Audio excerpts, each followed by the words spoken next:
Ola has taught us quite a lot if you've been here. Managing your expectation, emotional intelligence, how to control our emotions. Back in the day, if I'm doing this show, the way I will come for that freeze. Man of prestige.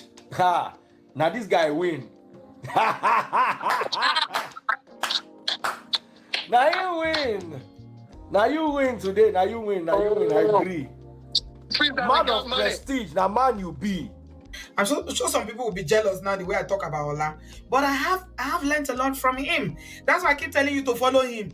If you don't follow Man of Prestige, now you know. Yeah, we find her, the beautiful girl we've been missing. We wanna have her kissing. We find her, now we in love. So I got so the remix. DMB, Tux Bites, remix.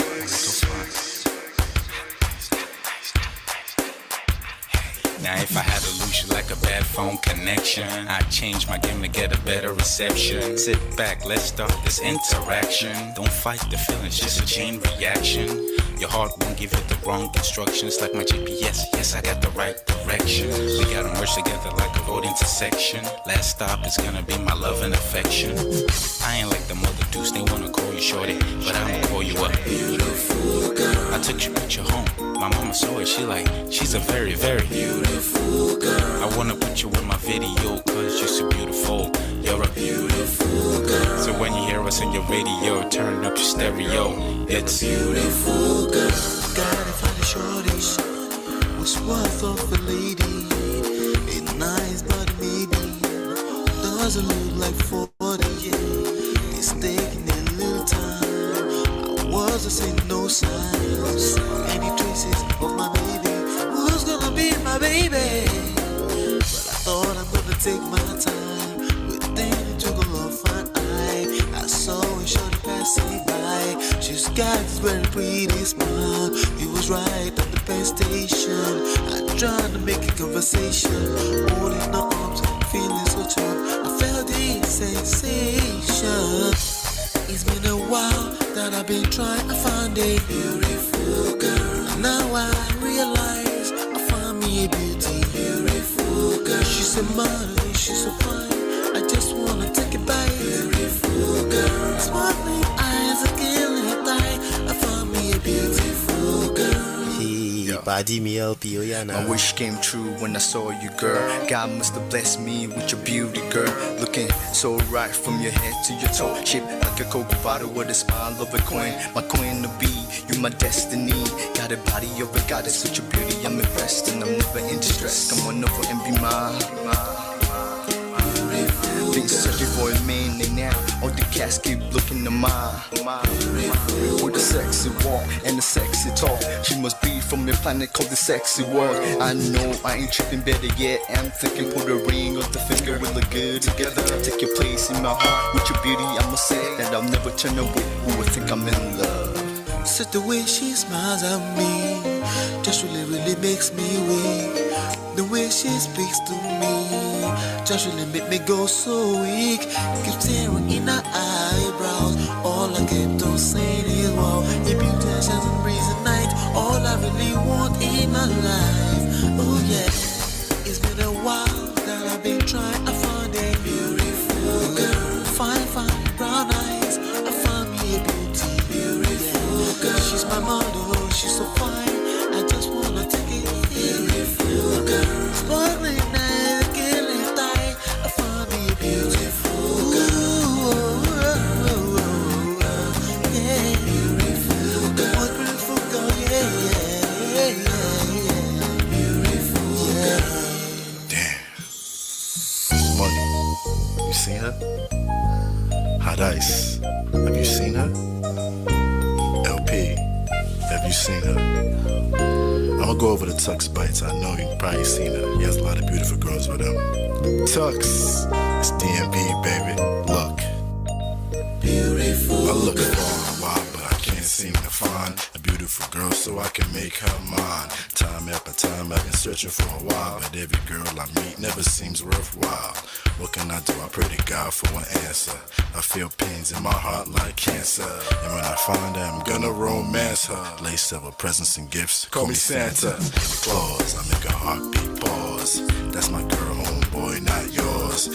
from my dreams. She's more than I ever thought. Show me ass and picture. I think I'm getting punked. She's what I really want, so I'ma go get her. Since I'm a go getter, you know I'm gon' get her. And I will give her the world. Anything for my beautiful girl.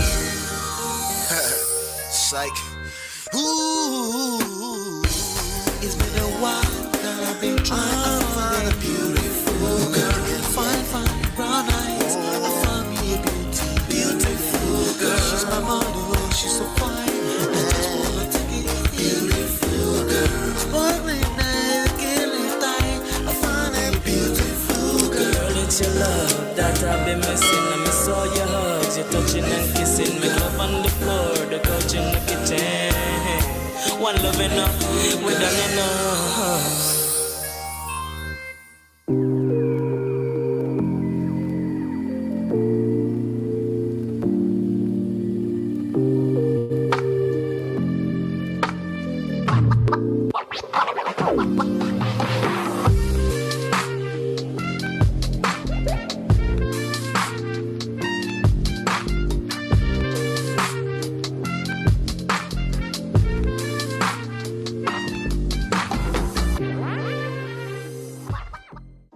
Ola has taught us quite a lot if you've been here. Managing your expectation, emotional intelligence, how to control our emotions.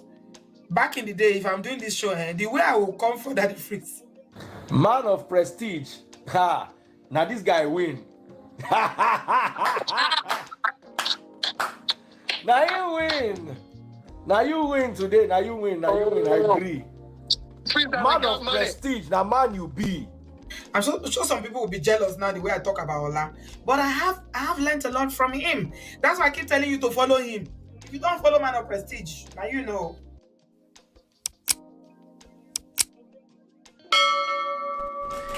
Ladies and gentlemen of Prestige, good to see you. Welcome back.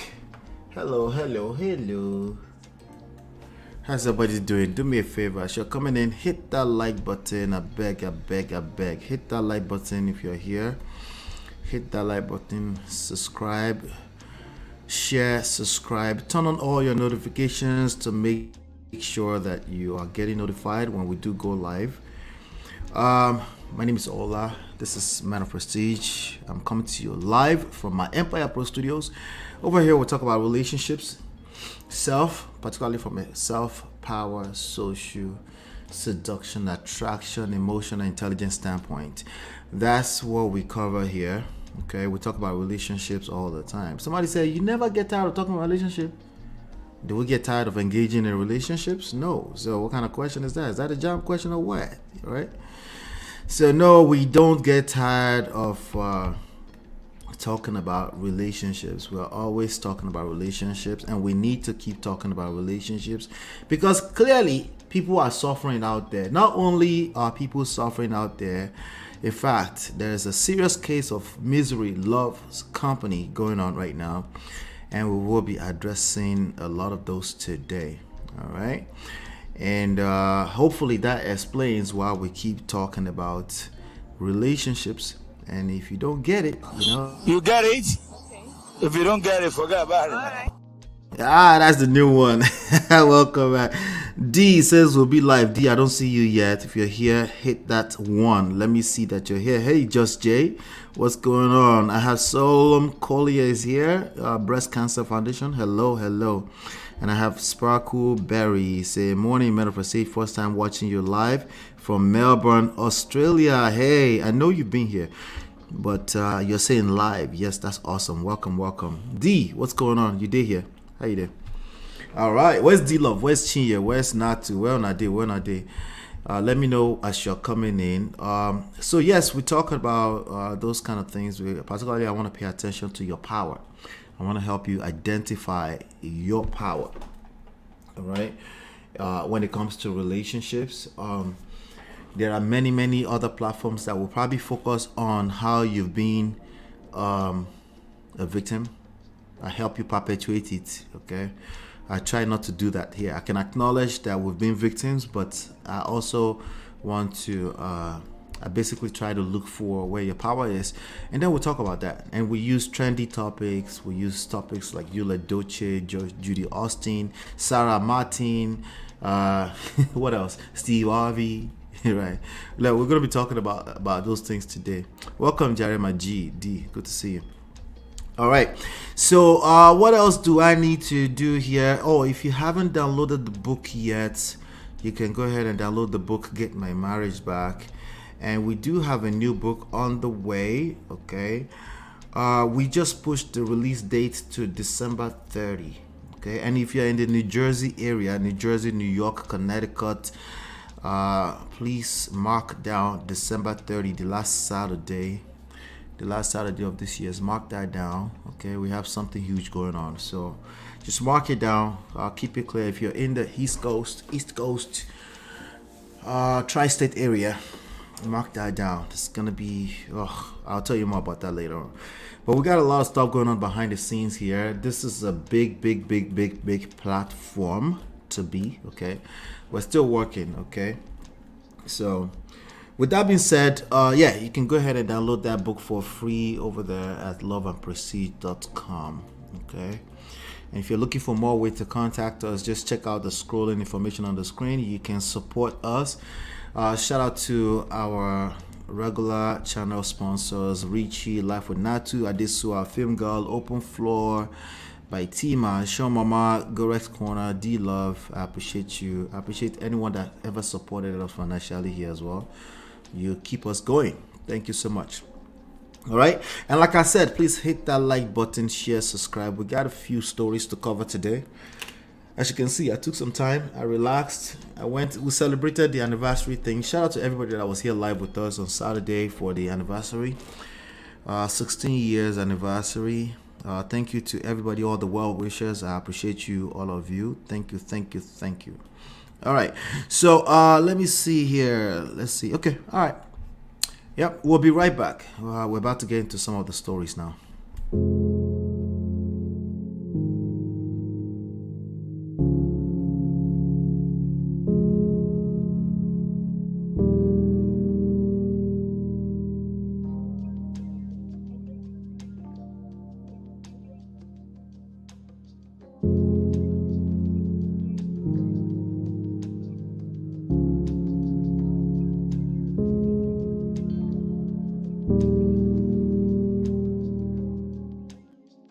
All right, welcome back. So let's talk about Blessing CEO first. Blessing CEO. Let's warm up small. Dear. We've got some big stories to cover, and we have some catch-ups to cover.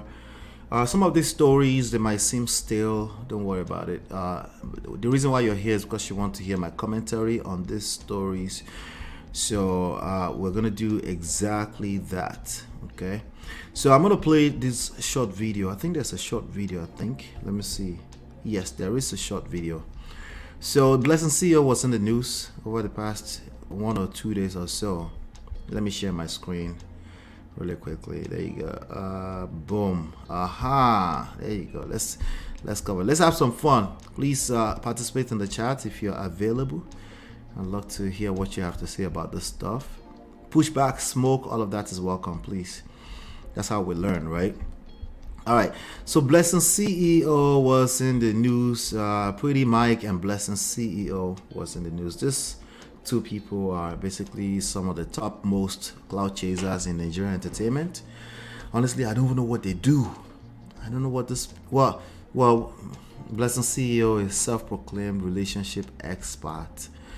But I saw this and I'm like, you know me, I don't say things like this, but one of the many reasons, the first reason why I don't say things like this is because it's not who I am.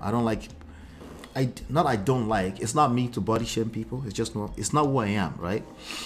So if you have an interesting body shape or anything like that, I can see, I can see, right? But I'm not necessarily going to say anything about it. I just find it interesting. I keep it moving.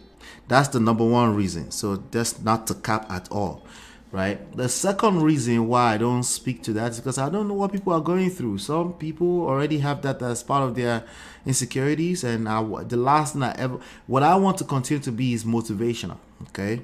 No, I don't shy away from motivational. I know some people frown at the idea of motivation. I don't care. Okay, I don't personally. Let me just tell you. I do what I benefit from. As much as I give, and I sow seeds, and I try my best to give. It's because I'm not here to cap. I also get a certain type of emotional satisfaction from uplifting other people. So at the end of the day, it's selfish. So let's just be frank about that. So they were in the news. I saw this small clip and I'm like, oh my God. I wouldn't say it, but he took it right out of my brain. So let me play it. Let's see. Why? Cause that's my girl. Okay.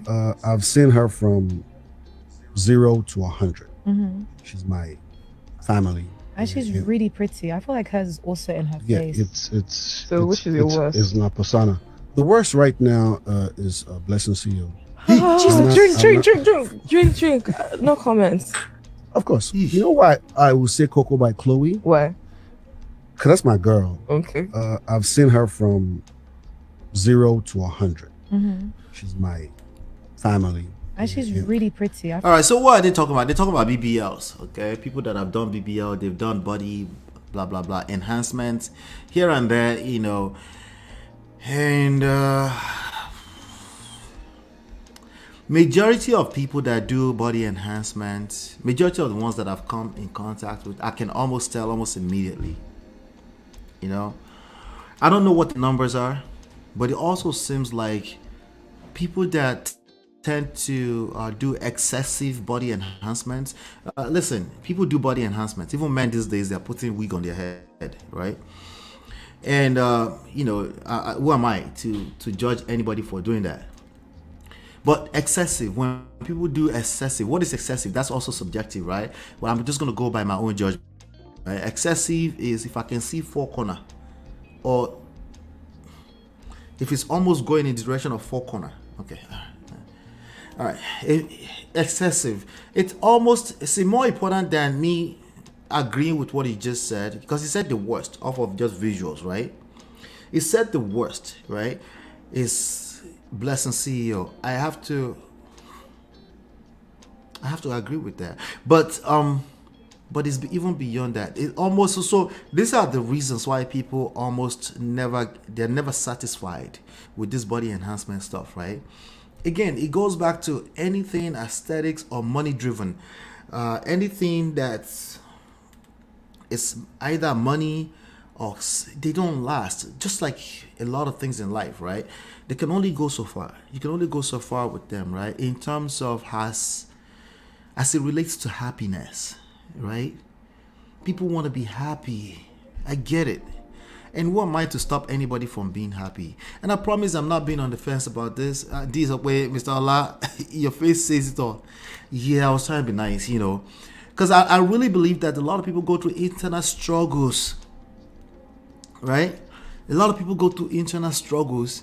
And sometimes the way it shows up is seeking outside external solutions to solve internal problems. And oftentimes it might solve it like temporarily, right?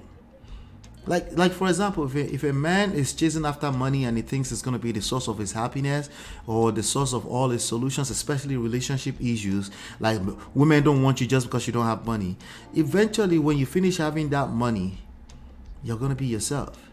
It's the same thing with women, right? Same thing with women. Anything that looks like, you know. But I also understand that in life, we all have some kind of enhancement.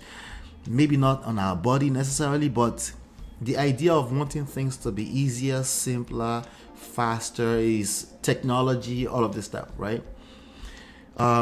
We all want, especially with respect to social construct. If everybody is saying, yes, we are having it today, then let's stop the cap. Even me, self, I go say, let me taste out of that thing small, right? But like Sparkle just said, Asheju Baba Ashite. What is Asheju? What is excessive? See, you and I, if you count 10 people, right, and you ask them their opinion and you say, is that makeup too much? If 9 out of 10 people, okay, if 7 out of 10 people are telling you, oh, That's a lot of makeup. Then you gotta start paying attention, right? You have to pay attention. We have to pay attention to that. So even though it's subjective, we can almost guess and say, okay, this is too much. And you know, as in everything should be in modesty, right? So anyway, I didn't really pay attention to Blessing CEO much. So now I've paid attention. Maybe that's what she thinks maybe people like her, not her in particular, right? Maybe people like her now think the attention they're getting is the answer they've been looking for. You know, but you know what they say about where they do wo, right? There's just some things that it's just like, and then when we start crossing the line, when you start tampering with your body, right? Potentially infection, potentially you're dealing with people that don't know what they're doing, right? Then we have to just call a spade, right? You have to be careful. You have to be very, very careful out there. But Pretty Mike, damn, he has no filters. He just went straight for the jugglers there. Let me see here. Let me see. This one is clearer.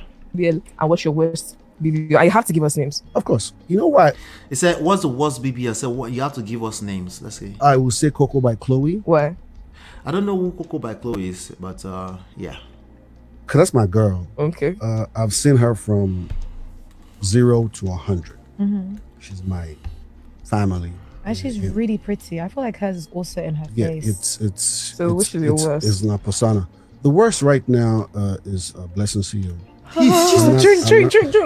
Drink. No comments.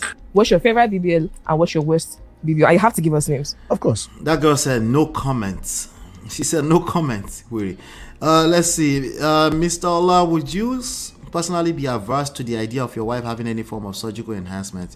What is excessive in your view? This is a good question. It depends, right? It depends, right? Ultimately, it's her decision, okay? But I want to be very careful with this because some people will take that, they run with it and say, hey, he doesn't have any control. Well, first of all, I don't care about having control. That's number one. I actually think that's a curse word now when it comes to relationship control, okay? And if you don't believe me, just look at your results. Control is a curse word. You are swearing. If you are talking about control when it comes to romantic relationships, influence is what you should be looking to achieve. You should be looking to learn how to influence. That's where your power lies. Okay. Now, so I do believe that I have influence over my wife. She kind of knows what I like, right? She knows that I don't like excessive. She has a good idea of what excessive is for me, right? So in spite of all of that, if she concludes that she needs to do some kind of surgical body enhancement or stuff like that, it's a conversation. It's a conversation for me coming from a supportive place. Like, really? You think that's what you need right now? Right? That will be the direction of the conversation, right? And but I believe that influence is much more powerful than control, and that's going to be something that she would pay attention to. Hold on one second, ladies and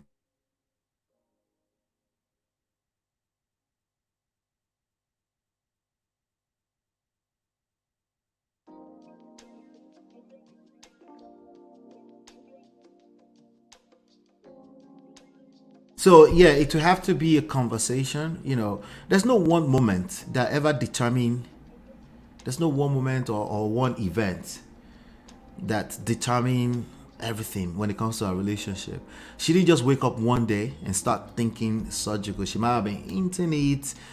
She's been talking about it. She might be touching one part of her body and say, you know. But for me, like, see, I move a little bit differently from a lot of guys out there. All the what you might want to call the beautiful part of a woman that has had kids, right? 4 kids, like stretch marks, all those kind of things. I find those things extremely sexy, right? So now, if you asked me before I was married if I found them sexy, I'm not. Nobody ever asked me that question when I was much younger, so I don't know, But it's like, when they say they are aging like wine, that's literally my experience. That's how I feel, okay? And I don't think it has anything to do with particularly aesthetic, what people look like, what body part, body shape. I think it has to do with you get to know a person and they become a part of who you are, and it's like it has nothing to do with looks. I guess people might say I'm lucky because maybe they think my wife is pretty, but yeah, I think a lot of it is influence. Pay attention to influence, and if she still determines that she needs to do that, in spite of knowing that, I'm actually particular about that. I want things in modesty, in want-to-want-see, right? That's how I'm built personally, and I think she moves that way. When they say "Ewe back well, she tends to finish my sentences. I tend to finish her sentences. We tend to, like, over time, it's grown more and more like that, right? Because we're around each other a lot, So, yeah, it's gonna, that's the angle I will come from. Now, so for some wild reasons, she decided that's what she wants to do. I would just have to be there to support her all the way through, and I have a feeling it wouldn't be a big deal. It just depends on what we're talking about. If it's like an extreme, that we're also alluding to the fact that my wife completely changed on me. That's something I'm not familiar with, right? Then we have to deal with that when we get to that junction at that point in time, But yes, that's how I will handle that. But yeah, when I saw this, I don't know. I don't want to spend too much time on this. Let's just move right on to the next story. That's Blessing CEO for her. Shout out to her. Hopefully she finds what she's looking for in that situation right there. I'll be right back. Let's get on to the next story.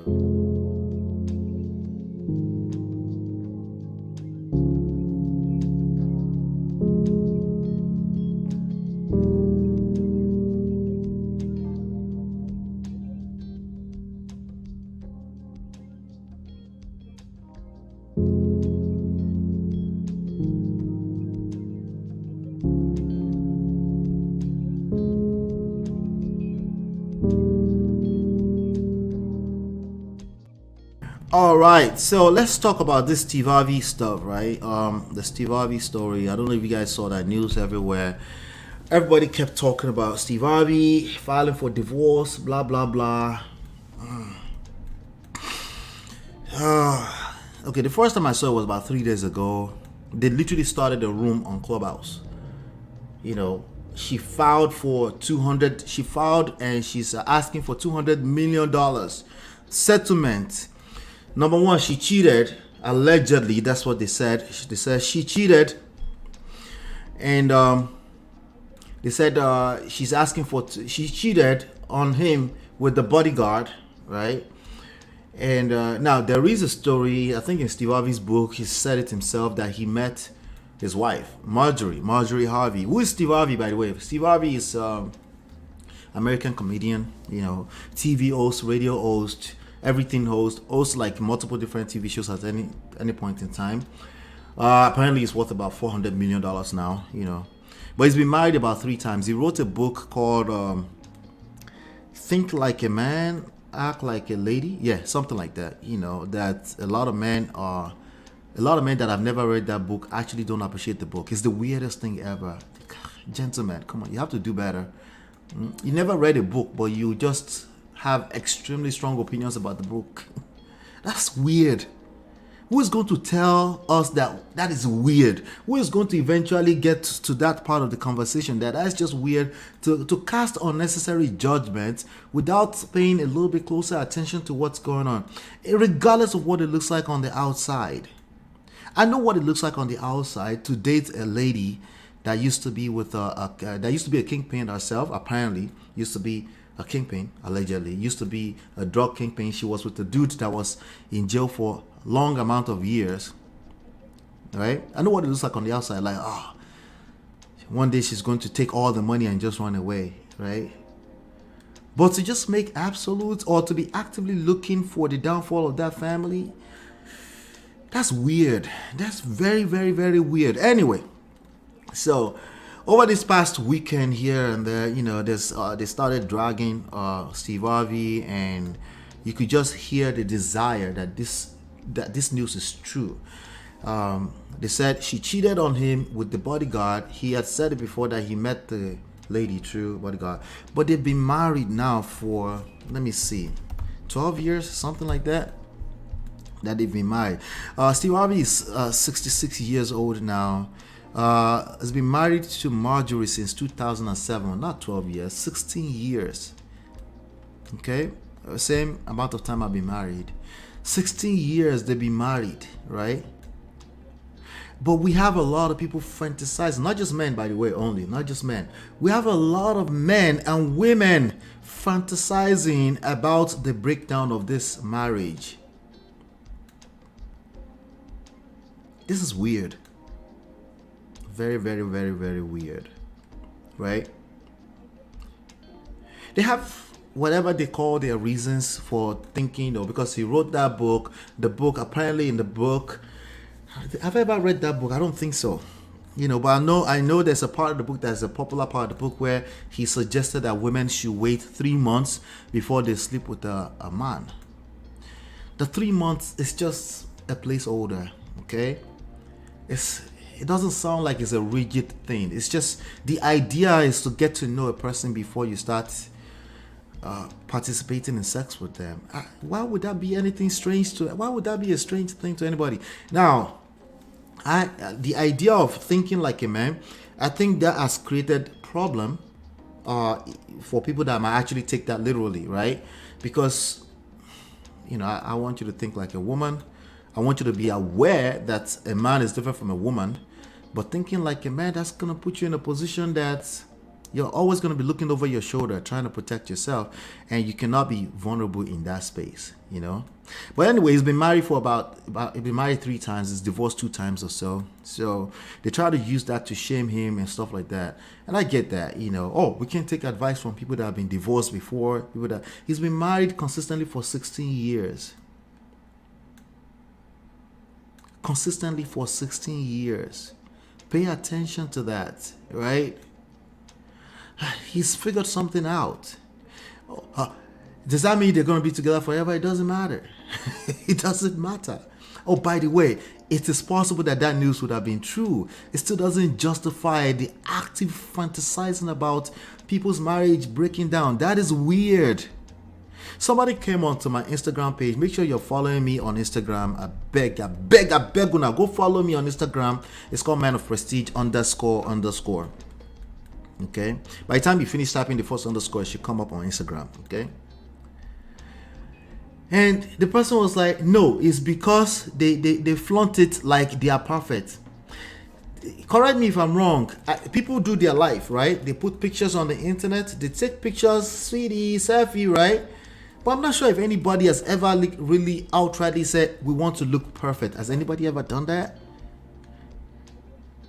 I mean, this is just our own assumption in our head whenever it looks nice. By the way, keep this at the back of your mind. Every picture, most pictures that most normal human beings put on the internet are highlights. I put a picture of myself and my wife at Tiwa Savage concert up, was it 2 days ago, yesterday? I did, right? That was a highlight. That's not how we are all the time. You're right. Sometimes we have disagreement. Do I need to come and tell you that every time, like before you can pray for us that everything is fine with our family? Or does that look like we're playing perfect on the internet? That is very, very, very, very, very weird. Okay? It's very, very weird. But let me come into the chat really quickly before I continue with this story. Okay? He's come out since then, by the way, to debunk some of the stories. It was like, we're fine. He said he didn't have time to be answering rumors. And I like that. It sounds like music to my ears. Okay? The wife also made a statement and said, at some point we have to kind of like, we have to be responsible, right? But I want to share, I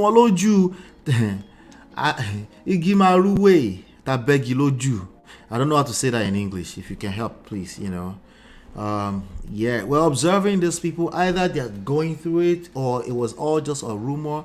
At the end of the day, the reason why I cover some of these trendy stories is so that we can reflect. So we can say, hey, let's self-reflect, right? Why is it that I react that way? Why wasn't your reaction, oh my God, why was your reaction? A lot of best reaction on this YouTube platform was like, I told him, I knew that guy was going to get in trouble. You did? You knew? How? How? How did you know? Right? How did you know? If this is your outlook on marriage and family, and you are actively looking, if you're not looking for marriage, you're probably not in this conversation anyway. But if this is your outlook, you're playing with your future. Okay? I'm just letting you know. They use your future to play. You're playing with your future.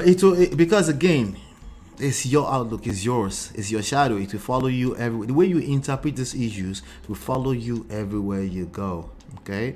And by the way, it's possible that Steve Harvey might divorce tomorrow. That has nothing to do with what I'm talking about. Okay? Chi Alpha. Let's see. Mr. Ola, your best friend in the other echo chamber, I've been calling him some of their favorite words.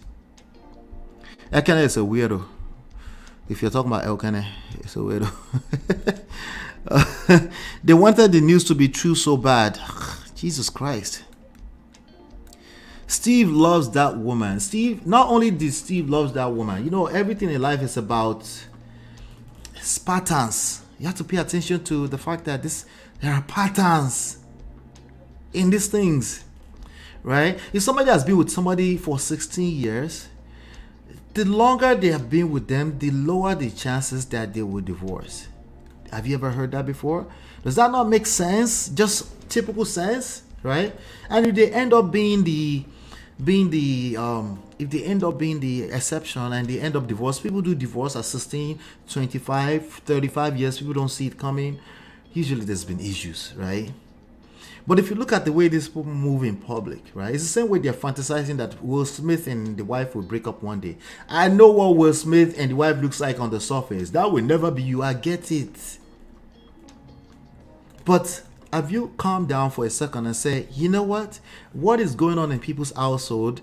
You just don't know. You don't know what they've been through together, no matter what it looks like on the surface. You have no idea.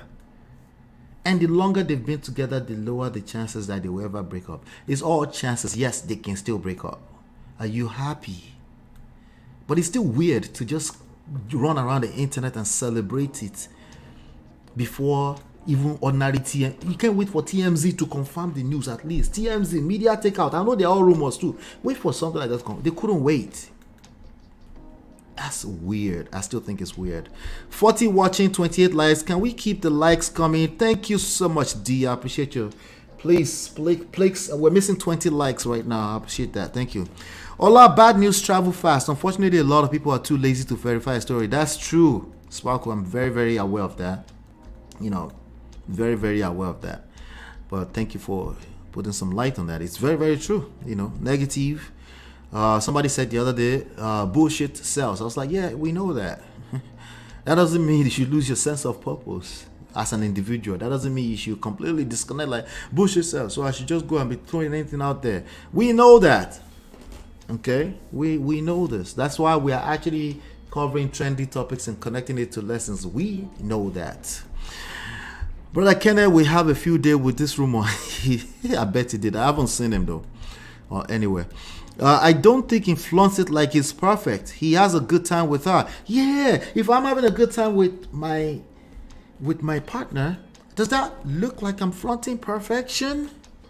Is that what the Indomie generation considers flaunting perfection? That is weird. We gotta fix that, you know? I think one of the reasons people are hating on them is because it's that word on the street is that he treated his previous wife badly. Yeah, because it was obviously at least 16 years younger than 66. People evolve, people learn, people become better, they become more skillful. That's the reality. Oh, so they become more skillful. Reality later and the other woman don't collect. Yes, that's the reality. You two become better.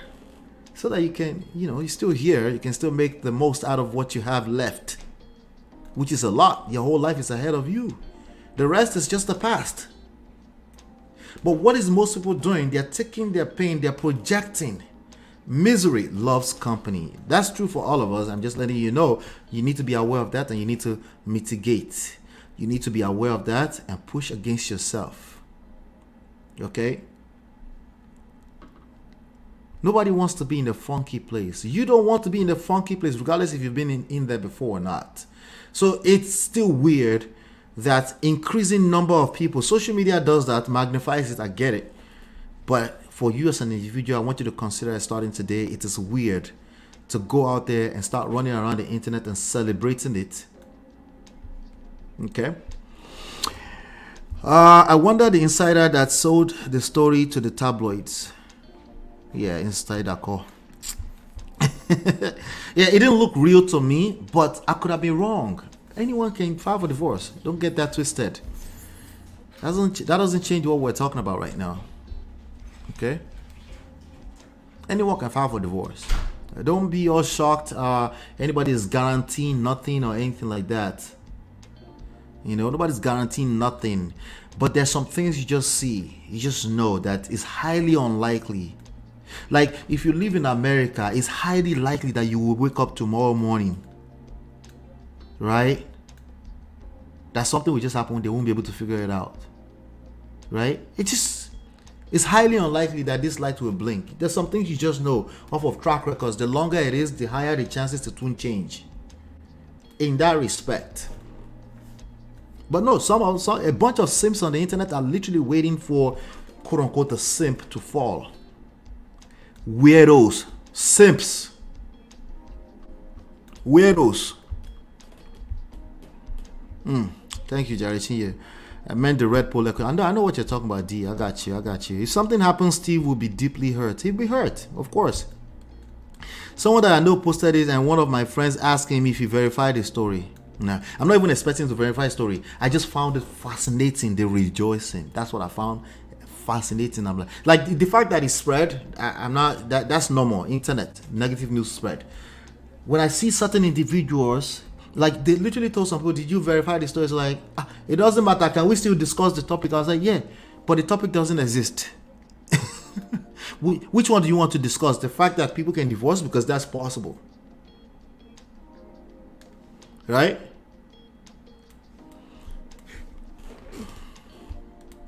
My observation over the past few days is that happily married people were not discussing this like that. They could care less. Okay, that's my observation, but that's just my little anecdotal observation. Okay, but there are people that are married discussing this, and they actively, and a lot of them, you look at them close, like they are suffering. There's telltale signs. Okay, they're concluding that it's just bad everywhere because it's been bad for them. That's why, right? And your story is not necessarily other people's story. No matter how much we try to make that, there are patterns. There are things that you and I go through. You know, there's some things, but at the end of the day, it's different from people to people. Let me see. Then he was bent over backwards and said, if the rumor was about a man, no one would be asking him to check the sources. You see, again, that person is telling on themselves. So that person is in a gender war with themselves. That's weird. How are you in your gender war by yourself? That's weird. People, he has done a lot of growing up. People grow up, right? So I give that stat here from time to time. Second, third marriage, 75% divorce rate. But the ones that get it, the one that figure it out, they figured something out. They figured something out. It will have to be something extremely terrible, like principalities, spirits from the topmost highest order of the devilish inside of the dunks of the sea that will come and attack them, because human beings have patterns.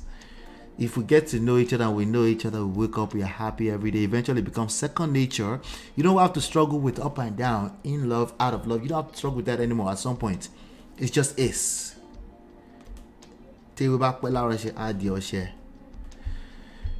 Right? So it's gonna be very hard to replace for her to replace a Steve Harvey. Did you think about that? If you want to be a man that's very hard to replace, that's what you should be focused on.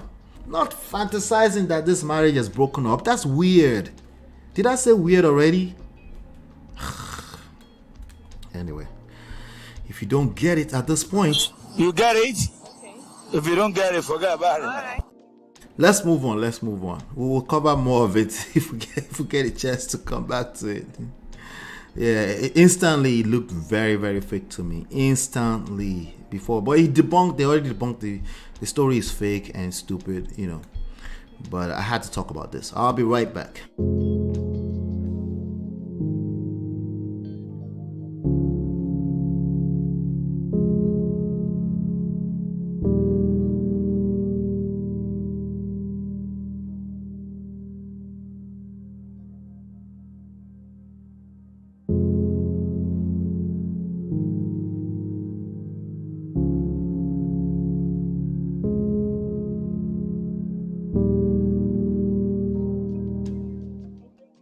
All right, welcome back. I saw this post on Instagram. I wanted to talk about it. Okay. I'm gonna read and then we'll talk about it, right? Okay, this was posted by Charlie Boy, 73 years old Charlie Boy. I think he's 73 now. Charlie Boy, his name is Area Father on the. Charlie Boy is a legend, legendary Nigerian musician, activist. Always in some kind of basketballs with the government, indirectly or directly. He was a big part of the whole October 2020, 2020, something like that. NSARS, right? But Charlie Boy, I grew up watching Charlie Boy on those bikes, you know, and singing, you know. He's also son of one of the major chief justice in Nigeria for a long time, you know. But he himself is 73 years old now, you know. So he posted this post. And let me show you Charlie Boy before we continue. Let me so that I'm not just talking out of my, you know what, here. Charlie Boy. Let's see. No. Let's go back. Charlie Boy. Charlie Boy is an interesting human being too. He has some eccentric things going on. I think he's also married to an American. Charlie Boy is married to an American, yes. Last time I checked, I think, you know. That's Charlie Boy right there, if you're wondering who Charlie Boy is. Charlie Boy, he looks good for his age, you know. He can still pass for a 55-year-old man or woman. I don't know which one. Any one of the two, you know. I'm sure he doesn't mind being called any of the two. Charlie Boy is that guy that will tell you, I am non-binary. Deal with it. He's that kind of guy too. So, no biggies there, you know. But I respect Charlie Boy a lot. I pay attention to what he posts. It makes sense a lot of times, you know. But this one, I discussed this one with my wife, and I wanted to see what you ladies and gentlemen of Prestige feel about it, you know. So again, I'm going to read this post that he made, okay, and I want to hear your take on it, and then we'll talk. It says, who benefits from marriage? He's 73 years old. So he posted this picture of this man. He's 73 years old pensioner who had worked all his life to raise his kids, deprived himself of life pleasures to pay expensive school fees and living expenses for his kids, both at home and abroad. They are now well off across the world, but his wife, 65, has relocated to live with her kids abroad on the excuse of taking care of their grandchildren. He is alone back at home while his children call him to say hello and send money for his upkeep. He now has to start life all over as a bachelor. Baba is mixing swallow right there. That's awesome. Actually, that picture looks good to me. I don't know. But you know, some people see life as half glass empty. Some people see life as half glass full. He now has to start life all over as a bachelor, not minding his state of health. See, when I see this picture, I'm not thinking health. But I'm sure some other people are thinking health, right? Especially now that Charlie Boy has spelled it out for us. Battling with high blood pressure and other old age ailments. Well, he's 73, right? But the question is, how long more would he survive alone?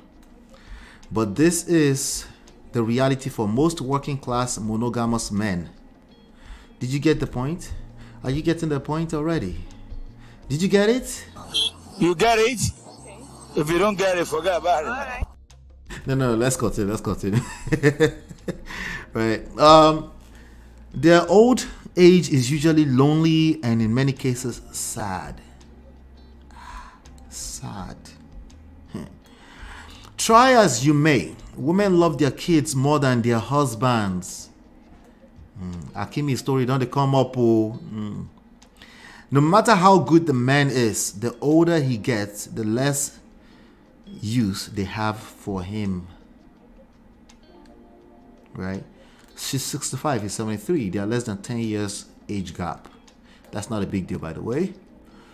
Tell me then, what do men benefit from marriage? Men sacrifice so much but get little recognition for the hard work, rather than woman reaps all the benefits as the kids are often closer and more affectionate towards her when she becomes old. Men, a word is enough for the wise. Plan and take very good care of yourself while working and plan for your future. No matter how caring you are as a husband and father, 97% of these women love their children. You see number? They don't put number on top of arm. You get it? The number part? You get it? If you don't get it, forget about it. You get the number part?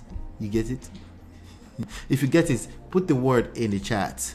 97% of these women love their children and abandoned you when they are needed most.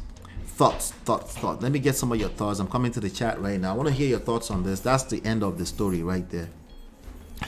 Chinye is Chinye the only person here? You can chat. Press 1 if you're listening quietly and you're doing other things around the house. Just hit 1 in the chat. Let me just know that you're here with me. Shout out to all 61 of you watching us live. Okay, shout out to you. I appreciate you. Achilolololo, Ibu Onyara. Is that a song? Okay, that's a song. Yes, he is for years and years. Okay, he looks awesome for his age. Yes, he does.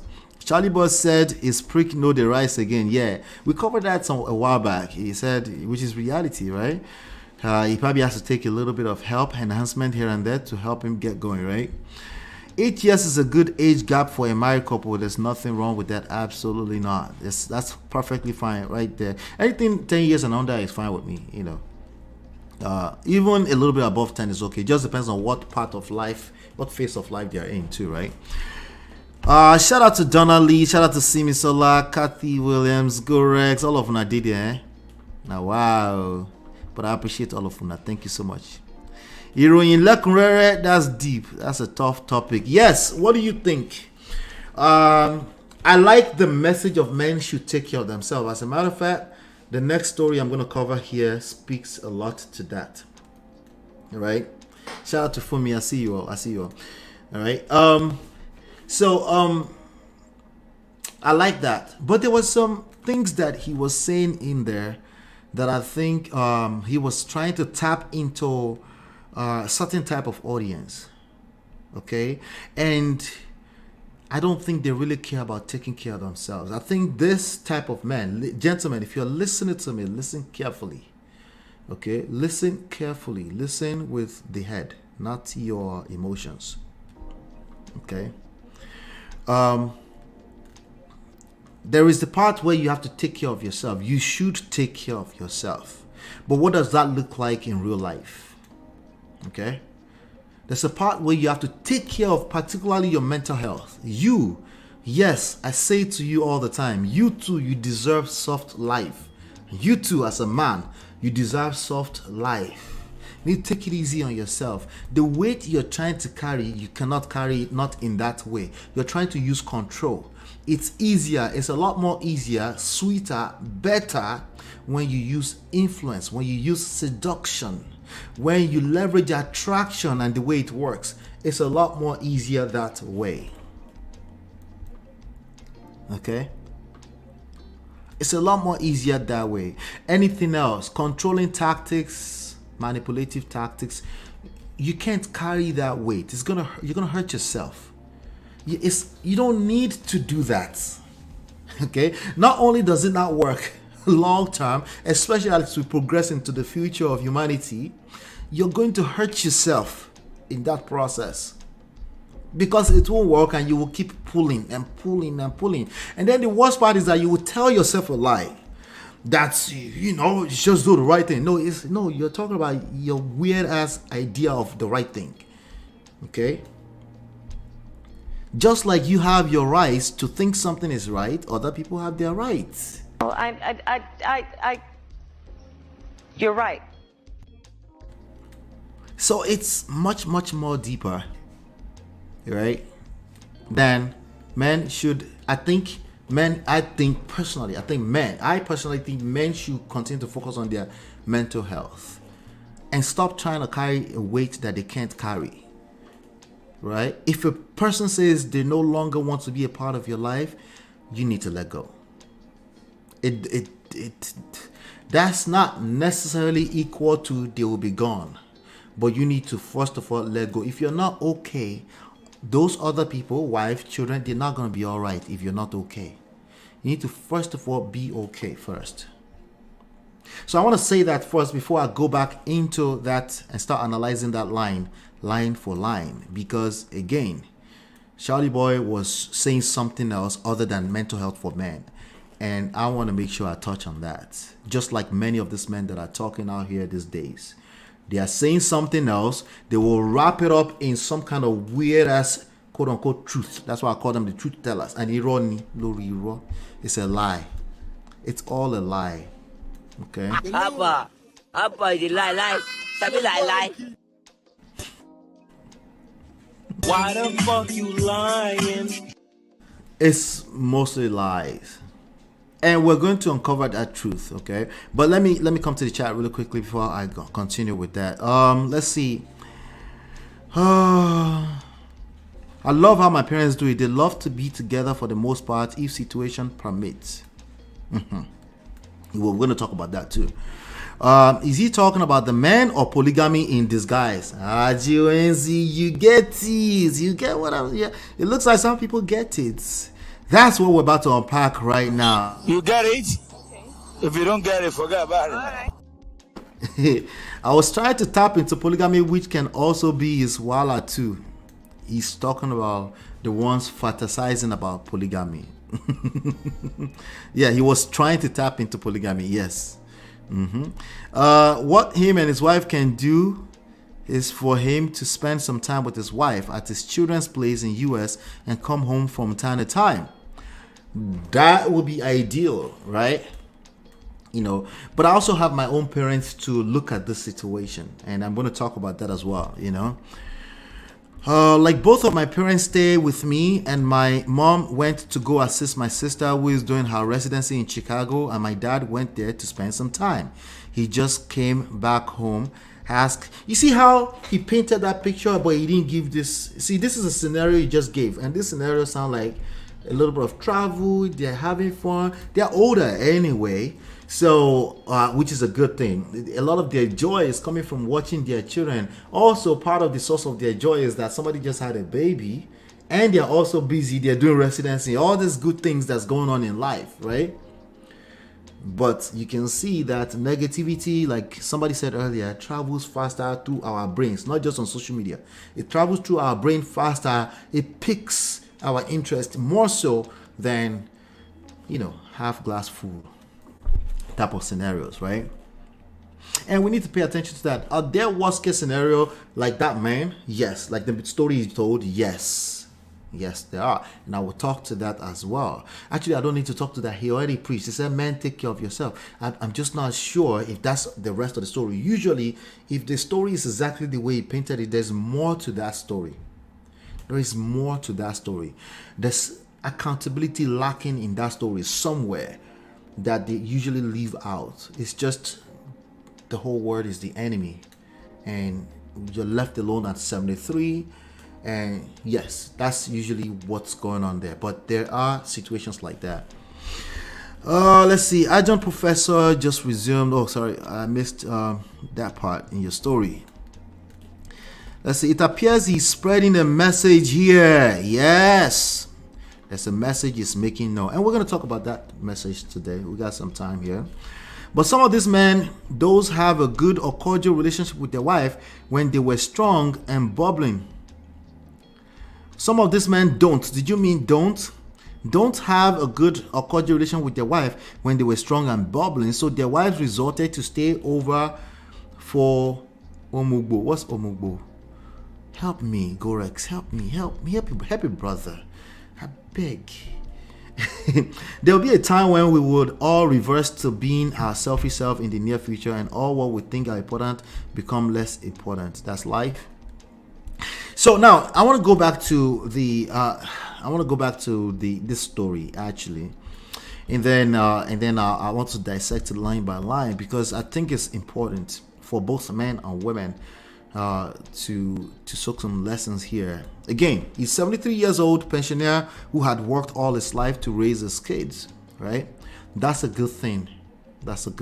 Right?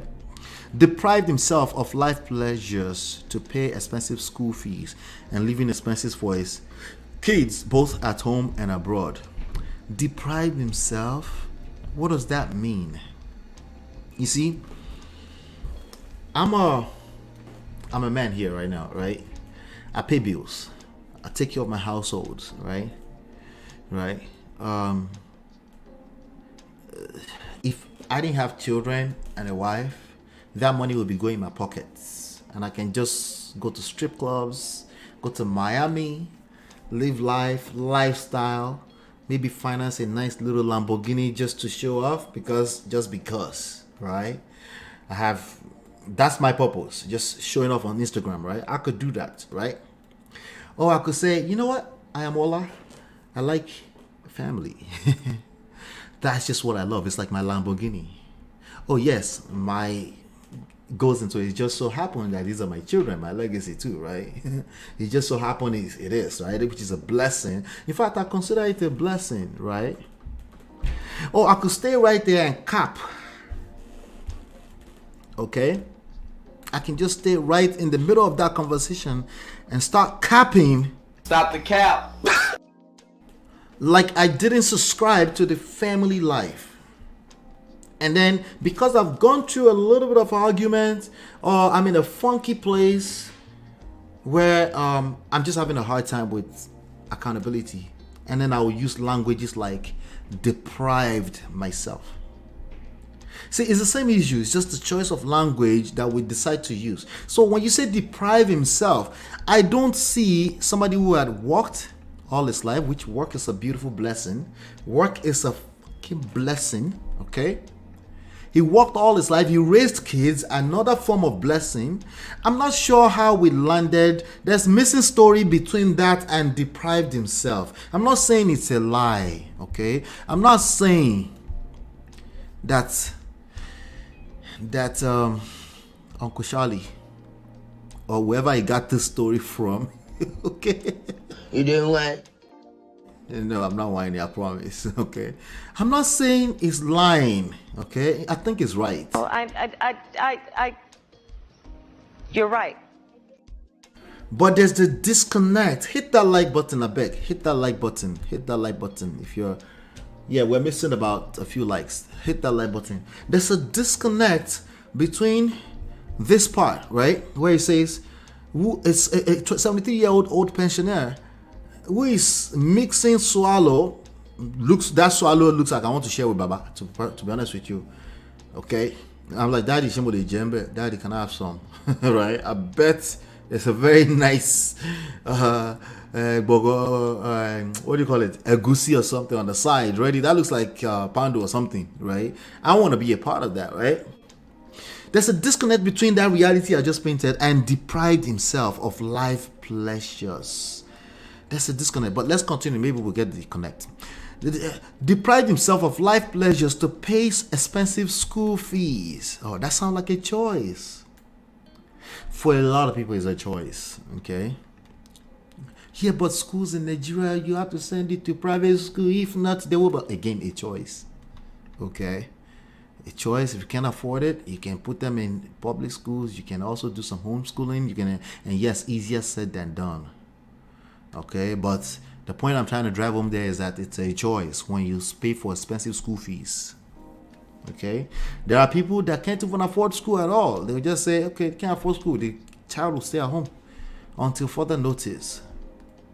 Okay, and living expenses for his kids both at home. Okay, they are now well off across the world, but his wife, 65, has relocated to live with her kids abroad. All right, so my story is not necessarily everybody's story. My mother would not have relocated. I don't care what, if you're raising golden children, or she doesn't care. Okay, I'm telling you the kind of mother I have right now, right? She will come a couple of weeks, maybe up to a month, right? If the husband, her husband, that man that was here that day, is in Nigeria, she's not leaving that man to come and take care of your golden children. It's just not happening, okay? And by the way, they did not have a perfect life either, but they have enough there that she knows that she's not leaving that man indefinitely. Relocation, that's what it sounds like. It's like an indefinite thing. She's not going to do that. Okay, so again, anecdotal, admittedly anecdotal, but that's what I know will happen. Okay, now there are some other examples that may not mind, and there are reasons why they won't mind. They said, bye. I mean, he's been taken care of. Now his side chicks will take care of him. Let me just go and take care of my children. Oh, side chicks, right? The Baba can't even do side chicks anymore, but somehow the 30 years ago memory is fresh in our head. You see how I'm painting a picture of what I don't know? Yes, that's how it feels on the other side. We can paint both best case and worst case scenario pictures. It just depends on your outlook on life, which is usually sourced from your personal experience, the weird things you're fantasizing about that's not reality, right? But there's nobody that had a good time in their earlier days that's connected to their husband, that's indefinitely living to go and live with it. It doesn't happen.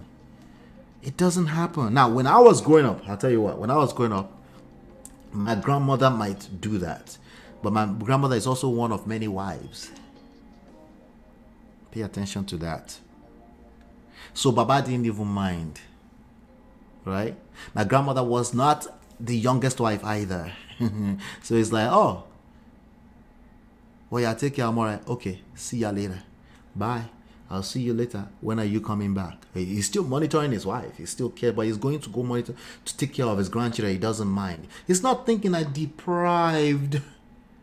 It's the thought process there is not deprivation of any type. But Uncle Charlie or whoever wrote this is painting a picture of who is benefiting. The idea here is a competition. Remember, the original question is who benefits from marriage. The way that question is structured is a competition. If you have this kind of questions lingering in your mind and you're not yet married, the quality of your life will be better if you stay single. Why are you doing this to yourself? If you have questions that are structured to create competition between man and woman in your heart, and you are single, appreciate your singleness and be okay with that. The quality of your life will be much more better. It's a promise. Okay? It's a promise. Because I get it. In an ideal world, it's like, there's nothing wrong. We can learn. We can learn so we can be better, so that women can take care of us better. No, emotions no be your mate. The emotional place that thing is coming from. If you enter marriage with that mindset, you will collect.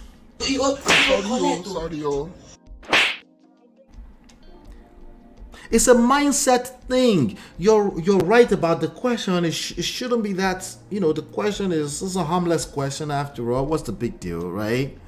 You're right about that, but that's not how the human emotions work. What you fear the most, you will attract. It's just the reality. Continue. Okay, let's keep going. So he's alone back at home. Now she's eloped, basically. They are now well off across the world, but his wife, 65, has relocated to live with her kids abroad on the excuse of taking care of their grandchildren. He's alone back at home. Alone, the word alone, right? Lonely at the top. Hey, while his children call him to say hello and send money for his upkeep.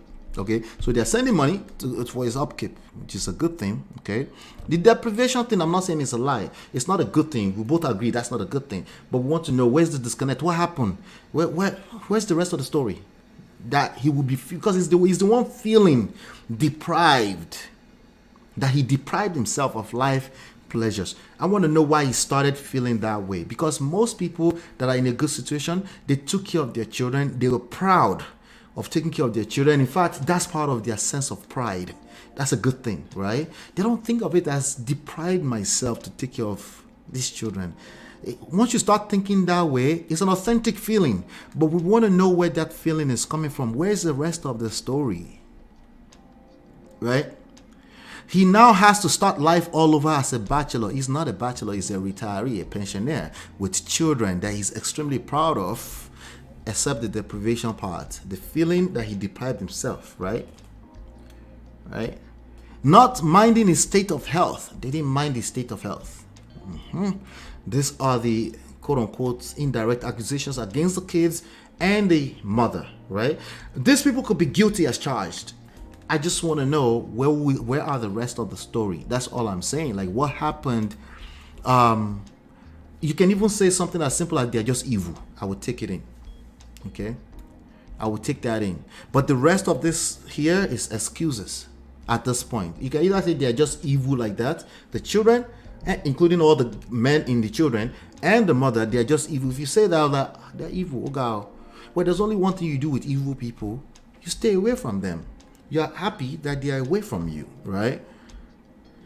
And if it was in your power, you do things to get them away from you, or you get away from them. Not saying that you want to be around them, unless there's more to the story. Even if it's the perspective, the wrong perspective of the wife and the children. We want to know. We would like to know, because that's how we're actually going to learn the lesson to mitigate the risk of becoming lonely at the age of 73, because that's terrible, right? So he has to start all over as a bachelor, not minding his state of health, battling with high blood pressure, okay, and other old age ailments. Well, old age comes with ailments. It's because nothing lasts forever. All of us, nothing, literally nothing lasts forever, right? But the question is, how long more will he survive alone? Well, for as long as he survives. Nobody survives forever. Nobody survives forever. Is that a word? How did I say that? You don't get it? Did you get what I just said or no? You get it? Okay. If you don't get it, forget about it. All right. Forget about it. Let's just keep moving. But the question is, how long would he survive alone? But this is the reality of most. He said most working class monogamous men. This most here, monogamous. Those are major point of contention. This is where he's trying to get to with the story since the beginning. Okay, most. I would like to see some studies around that. I'm not saying Uncle Charlie is wrong or lying or anything like that. Listen. Well, you're right. I would like to see some studies. Where did he get the most from? And I just it doesn't, even if it's just explanation from an elderly person, like, well, I've seen this, just some anecdotal experiences, whatever. But a lot of people have gone through this. I'm not questioning that, but a lot is not most. Okay, we're about 8 billion of us, okay? Men, I don't know, maybe 1 billion, maybe less, I don't know the numbers, right? But a lot is not most, right? Like, about 300 men are a lot of men, okay? But they're not most men, right? So if we're really going to be pragmatic like that, let's adjust properly, right? Many cases, sad. So he said, monogamous man. Oh, so polygamy will fix this? If a man is feeling like he deprived himself because he paid for expensive schools, I have a feeling that polygamy will not fix that, because ingrates are ingrates. It still feels like I deprive myself, and you're not even talking. You can send to me or just look after me, make sure my health is good. Polygamy is not going to fix that. So there's a disconnect there as well. What do you mean by working class monogamous man? Is this because it's monogamy? What's the point? Oh, the point is that you should have married multiple women. Oh, well, it's never too late. Gentlemen, if you want to be a polygamist, you can be a polygamist. There's nothing wrong with that. You know that, right? Are you aware that there's nothing wrong with being a polygamist? The only thing that something is wrong with, there are three things that everything is wrong with: cheating, stealing, and lying. Okay, you cheating, meaning betrayal is involved, meaning they subscribe to something else but you're doing something else. Okay, including erobe, including taking meat from the pot, right? That's cheating, and it's wrong. Lying, right? Saying what is not, right? Cheating, stealing, and lying. You take what doesn't belong to you. Those are the things that they're wrong. Okay, but there's nothing wrong with polygamy as long as everybody that's coming on board are aware of what's going on. Sometimes you will flip a side chick to a household, a second wife. That's okay too, as long as you're willing to deal with the hiccups in between, because they didn't subscribe to that, but now you have to sell them on the idea, and they may choose to move forward. Like the Yul Edochie and Edochie, they might say they don't want to be a part of it. They might just cry a little bit and say, you know what, sure, I'll just take care of my kids. I'll keep my name, but don't come around me. Or they might say you can come around every now and then when they have congee. But you have to deal with all the emotions. You can't just flip it on the internet and think it's the end of it like you will try to do, right? That's not going to work, right? Because, and expecting a quick answer, even if you did, like, because we don't know if you actually spoke to May before they came on the internet. We don't know that. But either way, there's a process. And you have to be willing to go through the patience and the process for her to either decide to move forward or decide to participate in polygamy with you. But people are doing it, and there's nothing wrong with it. Now, the trauma that comes in polygamy is another conversation, because I'm telling you, collaborative effort between human beings will cause trauma regardless. Oh, well, will cause friction, not always trauma, but will cause friction. So if you have multiple heads and multiple ED and stuff like that, it's gonna be, yeah, it's not beans, okay? People are going to collect woto. Okay, they will accuse themselves. It's going to be competition, it's rivalry, all kind of craziness will happen. I don't care how holy you are. I don't care if you live in Saudi Arabia. I don't care if you're all Muslim and you knew this before you started. Nonsense. Human beings no be your mates. As long as you are aware of that, it's not a crime. Well, bigamy is a crime. Okay, but in terms of if you don't do the state paperwork stuff, it's not wrong, right? So Baba can always still practice if he has enough money, and so some low alleged tutu can come home and take care of him from time to time. It's fine.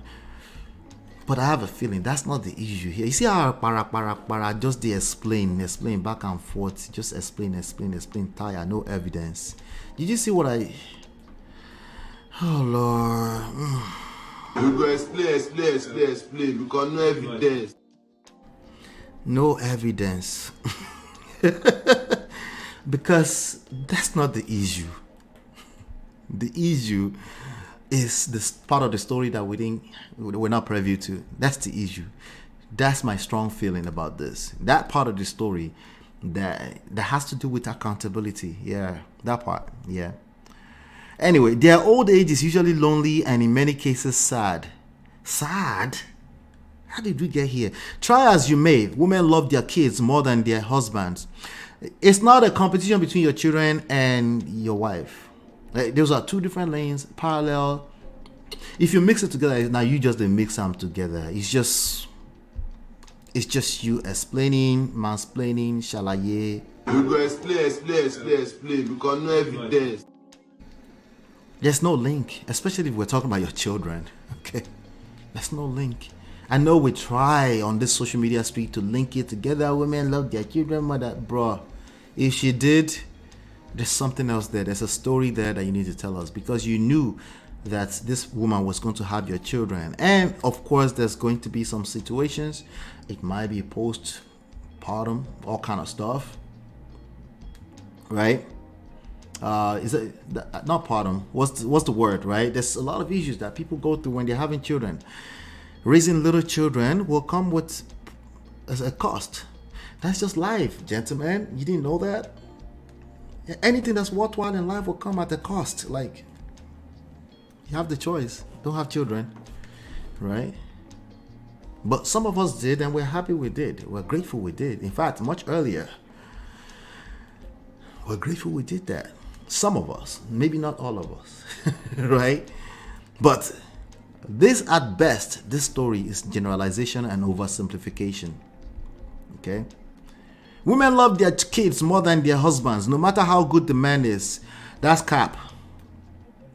That's the cap, okay? That part, I want to hear the rest of the story. If you don't tell me the rest, or at least come back and say that woman is evil. Stop the cap. Okay? There's more to what is going on there. No matter how good the man is, the older he gets, the less use they have of him. Tell me then, what do men benefit from marriage? Men sacrifice so much. Men do sacrifice so much. But the point of sacrifice is because there's reward. That shouldn't be a surprise, right? And men that sacrifice should be appreciated. Let me have that, just in case the ladies of Prestige here are listening to me. Men that sacrifice, the honest truth is that between all of us, even men and women, okay, we don't take enough time to appreciate the sacrifices that we sacrifice, especially within family structure. You know, complacency, see finish, enter. We just start to assume that, that isn't that your responsibility. We say that not necessarily in words. Some people do say it in words. Some people, their attitude says it all. So if that's what he's talking about, he's right about that. The sacrifice. I think there's more to the story still. Men sacrifice so much but get little recognition for the hard work. Rather, the woman reaps all the benefits as the kids are often closer and more affectionate towards her when she becomes old. He forgot to mention that Mother's Day is celebrated much more than Father's Day. Like, if it was this Indomie generation man, they would have mentioned that part. He missed that part. Let me help them small. Men, a word is enough for the wise. This part I wholeheartedly agree with. The story that led on to this is a disconnect. They need to work on that story. That story no hard up. Tell us the rest of the story. But I agree that men, a word is enough for the wise. Plan and take very good care of yourself while working and plan for your future. Here's the thing. Also, don't be turning stories around and manipulating stories to fit a narrative. The truth is that you should always be taking care of yourself, right?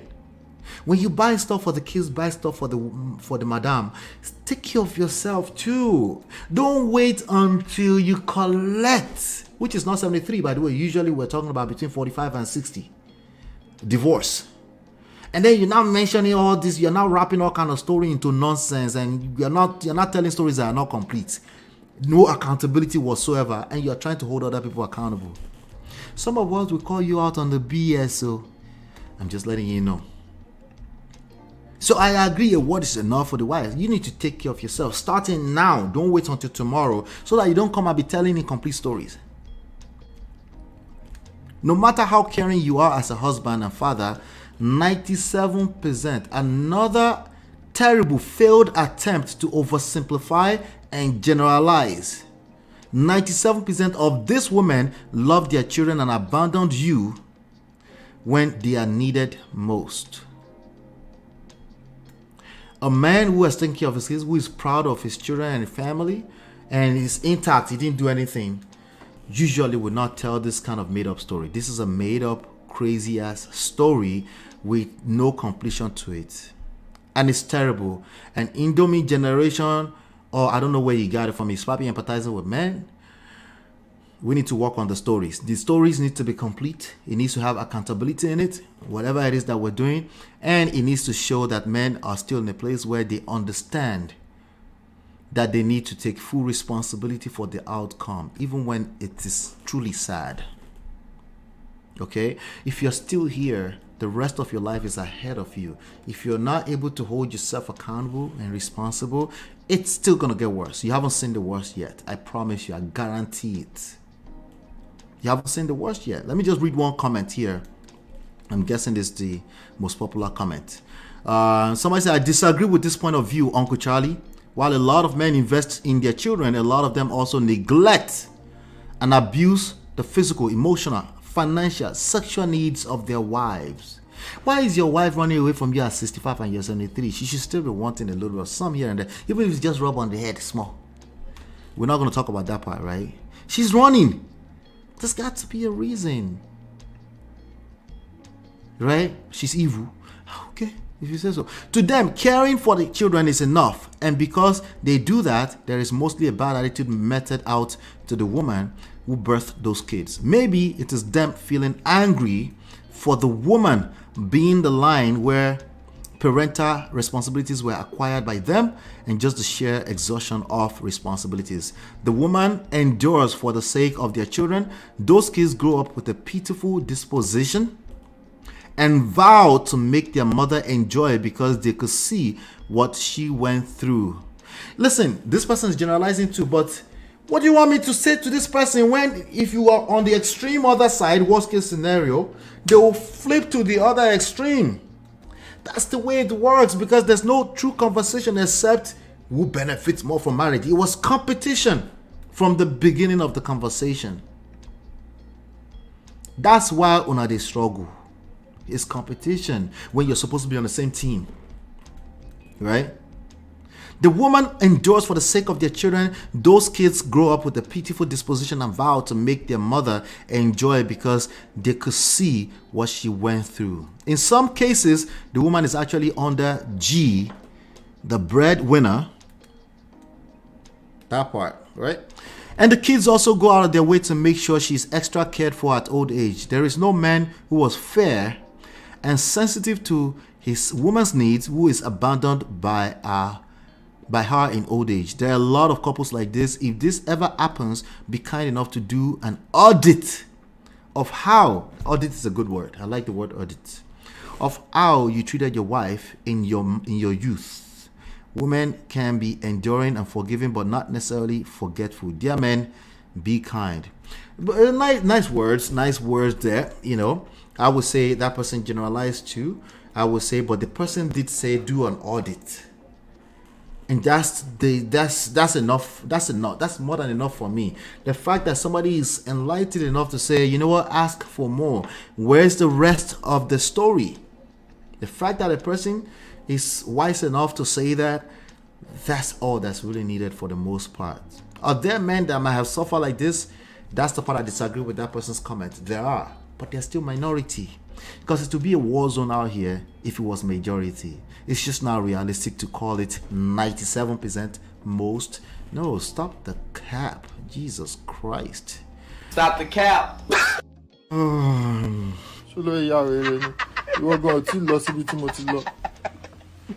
Let the poor breathe. Let the poor breathe. Let me come back here. Okay, for Omugo, wife going to assist daughter with newborn. Okay, that's what that means. Okay.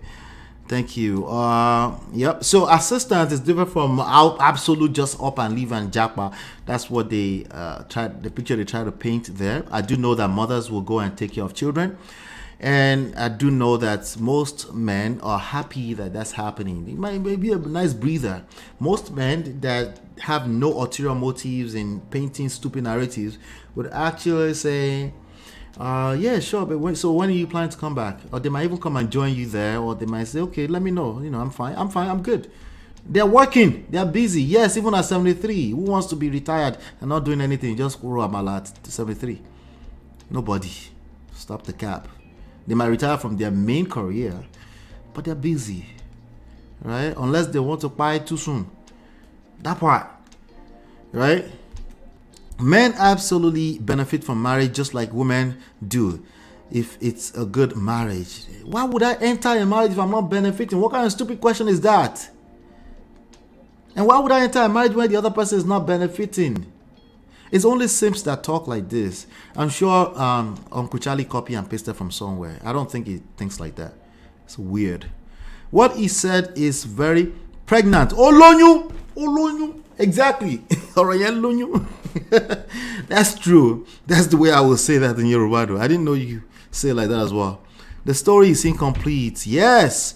I can understand that he's lonely. Lonely at the time. Best of us catch loneliness sometimes, okay. But then we'll buy a ticket or pick up the phone, a little FaceTime. That's a temporary feeling. Tomorrow morning, I got shit to do. Loneliness is not a crime. It's not a negative thing. Deprived yourself of a whole life is negative. Where's the rest of the story? What do you mean deprive yourself? Why did you do that? What was the emotional benefit for you doing that? Let's talk about that. I want to acknowledge that and then praise you for your sacrifice, and then we talk about how evil these people are. If you don't tell us that part, you're saying they're evil. Really? What you talk about, Willie? I can understand that he's lonely. However, I don't know how he gets along with his wife, or if he's being a coconut head of not wanting to travel to US with us. Some people do that too.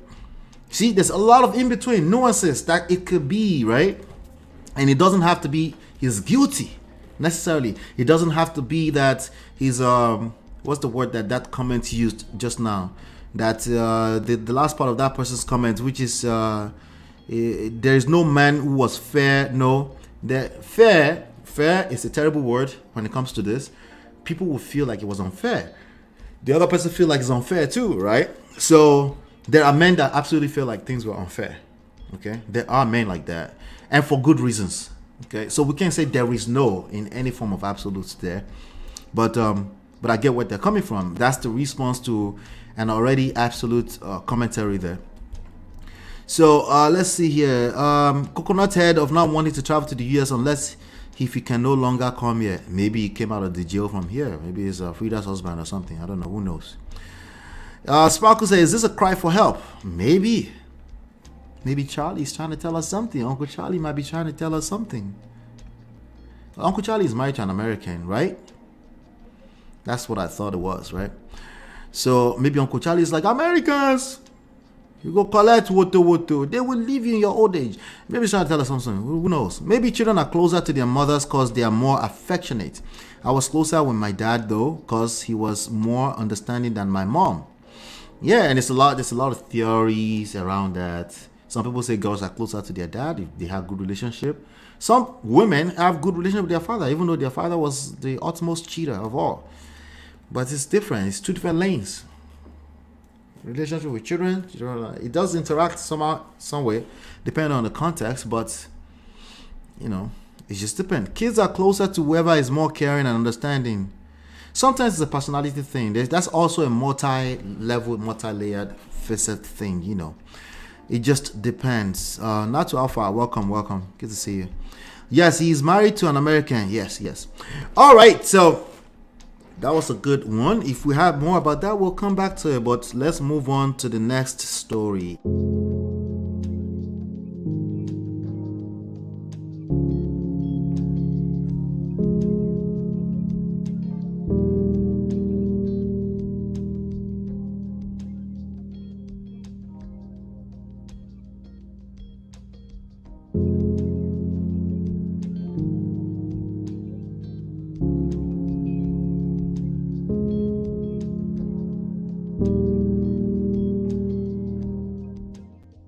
All right, so let's talk about Daddy Freeze here for a second. We'll talk about Daddy Freeze and then we'll round up with the Yul and Edochie story part, right? So Daddy Freeze did a session this morning, okay? There are two parts to the story. As a matter of fact, there are two sides to the story. Let me see here. There's a young man I saw it on Instablog Nigeria. This young man right here, let's share this. This young man right here, apparently he jumped. I'm just gonna read it so I don't paraphrase too much. This young man, all right, so Daddy Freeze covered this story and he went into some to another angle entirely, and he talked about his personal life in a way that I actually appreciated. So That's awesome. Awesome. Let's see. Kathy, thank you so much for the super chat. $5 Canadian. I feel like I'm rich. Thank you so much.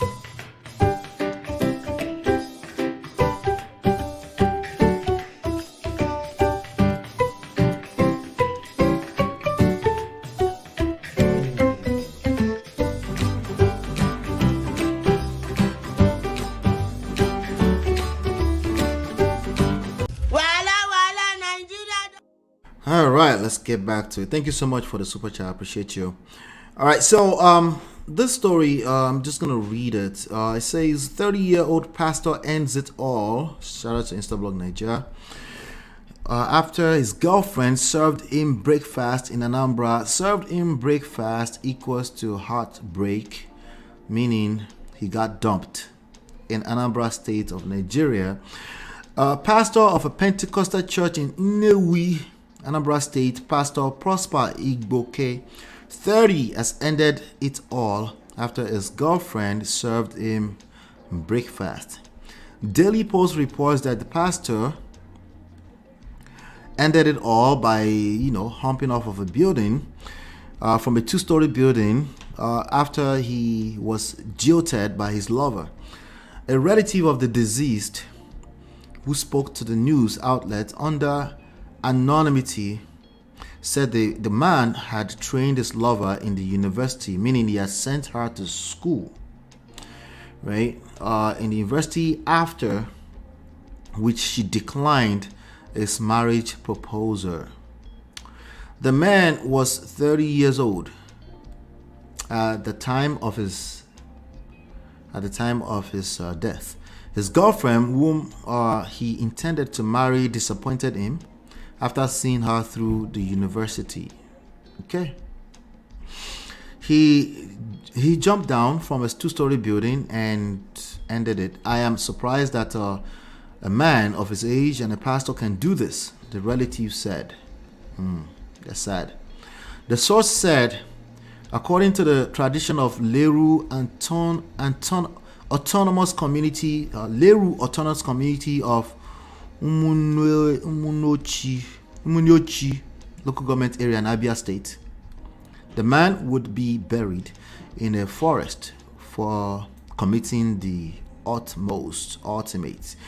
The man was eventually buried yesterday, Friday, August 25, in a bush, the source added. Okay, let me see what this comment says. Most people have a very soft heart. If you have never experienced a heartbreak before that pushed you into a depression, that means you've never been in love. Just because you're strong enough to survive a broken heart doesn't mean enough. Everyone is that strong. Some people, even after 5 years, they're still healing. Yeah, emotions no be our mates. Emotions are crazy. Some are even married but still haven't gotten over the scars of their past heartbreaks. Treat people well, even if you're not interested again. There's a more mature way to break up with people.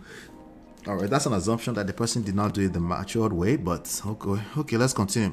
Some will make you look like you're at fault just because they want to leave you. Some will push you into offending them, and they will use that as an excuse to leave. Some will just ghost. You see, when we're talking about a matter of life and death, this is where I hand off. Okay. So even typically without Daddy Freeze bringing some additional stories, his personal stories into this, I'm not interested in covering this kind of story because only God knows what his mental health state was. It clearly wasn't where it's supposed to be because there's no normal people with healthy mental state that would do that, in my opinion. So out of respect, I generally don't make commentaries on a person that went out like this. Okay. But Daddy Freeze went on to, who's Daddy Freeze? Daddy Freeze is let's just use his page to give him proper to give Daddy Freeze his proper accolades. His page, public figure. Daddy Freeze is almost at 1 million monitoring spirits. That's good, you know. And by the way, I will find time to jump on the show sometimes. I'm just not a big fan of panels and stuff like that. It's not really my thing, you know. But I'll try to do that just to, you know, just to be a part of the conversation sometimes. So, his public figure, Lucifer, I'm sure there's a backstory to that. Servant of Yahuwah, Most High, scripture teacher, convener, free the sheeple, leader, free nation in Christ, first Nigerian Nickelodeon Award winner. Oh wow, I didn't know that part. But anyway, that's Daddy Freeze. Daddy Freeze is well known. He did this session, I think it was this session earlier this morning, covering that story. Okay, and let me see if I can play a little bit of it, and then I'll tell you what I think. I'll just play maybe about 30 seconds of it. I don't want to react today. All right. This part is not gonna let me play like this. Let me find it on YouTube. I can't fast forward over here, so let's see here. Daddy Freezo. All right, Daddy Freeze. So anyway, let me fill the gap while I'm looking for that video. So he basically went into his own story, and men are really going through a lot. Okay, so he did this one earlier today. So this is the one that I'm talking about. So I watched it, and for the first time, okay, I'm not often on his live session like that, but I stumble into any of the videos where I see Japa or I see relationship talk, or if he's talking politics, I'm not really interested in that.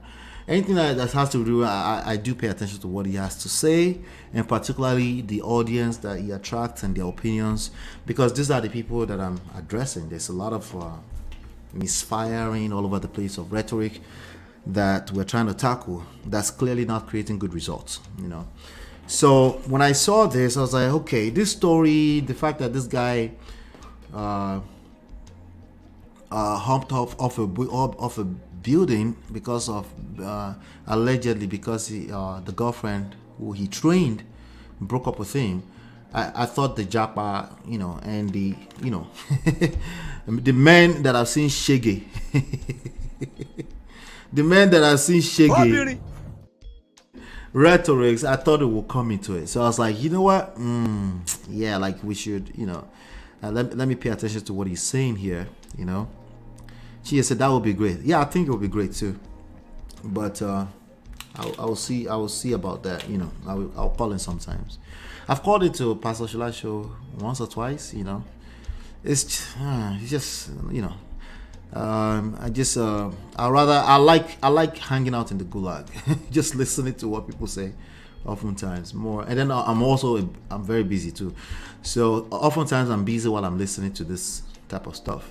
So so this video right here, let's see if I can play a little bit of it. Recession. Remember, she left in 2014. The whole drama happened 2015. I filed for divorce in 2015. So 2016, by 2015,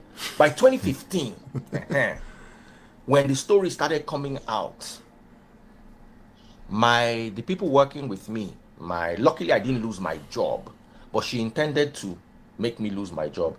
There was a time she brought police to come to the house because she said I was domestic, waiting they call. I no one talk the word. So I had no doubt that Daddy Freeze had seen Shege from that woman. It's obvious, right? And but I also know that, you know, when they watch other people's story, all of us actually, not just Daddy Freeze, when we're looking at other people's story, we're looking for the reason why we engage the story, because we're looking for how we can relate, right? So that you can tell that that's often is very. But today, for the first time, I felt like, it might have done that in other shows, I felt like today, for the first time, I felt his vulnerability in sharing that story for the first time. You know, it could also be more so because he had a, that I don't care attitude was not involved, not so much, at least towards the end, right? He talked about the fact that they took the children, Japa, the son, particularly the son was 16. The son will be about 21 right now. He reminisced, it seemed like he reminisced a little bit about Miss Ayo. He even mentioned his name, and I just felt like that's something that needed to happen. That's something that needed to happen. Now, how did this all start? I think he made a statement somewhere where he said, I haven't seen my children for 7 years and I'm fine. I'm paraphrasing, something to that effect, So he got dragged by some people. He said some motivational people, motivational people. So, people trying to dig and psychoanalyze him. There's no way. There's a struggle in there, But today he told the story in a way that he didn't leave. There's a lot of things that he added today that I'm hearing for the first time that I suspected were there. I never suspected that if he's just this bad guy. I never suspected that the woman, his ex, is just this bad woman. In fact, but I've heard him a few times say that, well, we were too young, which is the reason why he keep preaching to people to be 30, 35 before they get married, which I preach against for my own reasons. I'll give that reason later, right? I think it's an oversimplified, generalized way of solving the problem, and I think it's disconnected from the problem. That solution is disconnected from the actual problem, right? So he's using his own story because he felt like if he was married to, he actually said if he was married to his wife now, back then he would have messed it up too. Accountability, right? So he said that story and then it made sense. He even said to the point that, listen, he could have done something to bring those kids back from America, wherever they went. He had a leverage point through his lawyers that he could have filed some things, and he chose to let go. Letting go. Letting go is such a difficult thing to do, but what would you rather do, right? And then I was having a conversation with my wife about this, and I said, if it was easy to let go of what we're saying to let go of, everybody else would be getting it right? Obviously, we're talking about a situation where it's super hard to let go. It's very hard to let go of some of these issues, right? It's very hard. It's extremely hard to let go of anything where we will preach to you and say you need to let go. We're talking about family. We're talking about a woman pulling the rug from under you, and just at least in your perspective, you could be wrong, by the way, but in your perspective, you didn't do anything wrong. You didn't see it coming. Most men don't see it coming, right? And she just all of a sudden fell out of love and she said she wanted to move on. Okay. So we are aware that it's hard to let go, right? But in that moment, he chose to let go because he processed it as like, what if I brought these children back to and we're just sitting down? And I'm sure some people will be like, well, you can go to therapy. You should have done your hardest. Motivational speakers on the internet will tell you there's always more you can do. The truth is that whenever I come off that way, I'm talking about letting go. Sometimes there's not much you can do. There's no guarantee. I've never preached guarantee to anybody. There's no guarantee anywhere. Sometimes the only thing you're left with is to let go. And again, if you notice, today's theme seems to be around men's mental health. Men, you need to let go sometimes. Yes, the reason we're talking about, it's extremely hard to let go. We're talking about your children. No woman can take your children. You're like you want to exercise this control tactics. There's no saying that if you use the control tactics or you pull all the strings, your power, there's so much power in letting go. There's so much power in silence that you don't really realize it until maybe the first time. He also talked about the first time that he decided that he's no longer going to let it control him. He almost hit some kind of pole or something like that, and he thought about maybe it could have been a child it hit, and he was like, I'm not going to let this control me anymore, right? He talked about the struggles financially during that period of time. These things are real. Yes, just in case you didn't know before, a lot of men are going through a lot. Not necessarily mean they're not guilty, but it's not relevant. Okay, we're talking about collaborative effort between two human beings, it's not a matter of one person is guilty or the other. Okay, that's not helpful. Okay, we're talking about two different worlds coming together. You need to learn a little bit more than just who benefits from marriage, or who is the higher person, or who is the most person likely to be a narcissist. You need to let go of such rhetorics and engage what you need to learn about relationships. That's what you need to do. A big part of it, not just at the macro level, like for example in this big of a deal where it's two children, he hasn't seen them in 7 years. Sometimes it's at that level, sometimes it's in the middle of a small disagreement. A lot of people's painful experiences because they have a hard time letting go. They have a hard time letting go. It's difficult, granted. It's easier said than done, but you still need to learn it, right? And then it gets easier with time because you're creating better results. And also, so what about seeing my children? Why would I not want to see my children? Listen carefully, okay? If you're not here, you won't see your children. If your mental health is not stable, you still won't see your children. If you go into that court and you go and move mad in front of a judge, that judge will conclude that it's not healthy for you to see your children. Okay? And you have your whole life ahead of you. The only thing you can do is the certain moves you can make and increase the chances that you can see your children again, right? That's the only thing you can do. And it starts with letting go. Exactly how that plays out in your personal stories, I don't know. But it starts with letting go. I don't know if I don't know your story in particular, but letting go is an absolute. Okay, when it comes to power, when it comes to self-awareness, social, emotional intelligence, letting go is an absolute. You're going to need it a lot. Sometimes you just want to be right, and you need to let go of that obsession. You're right. Okay.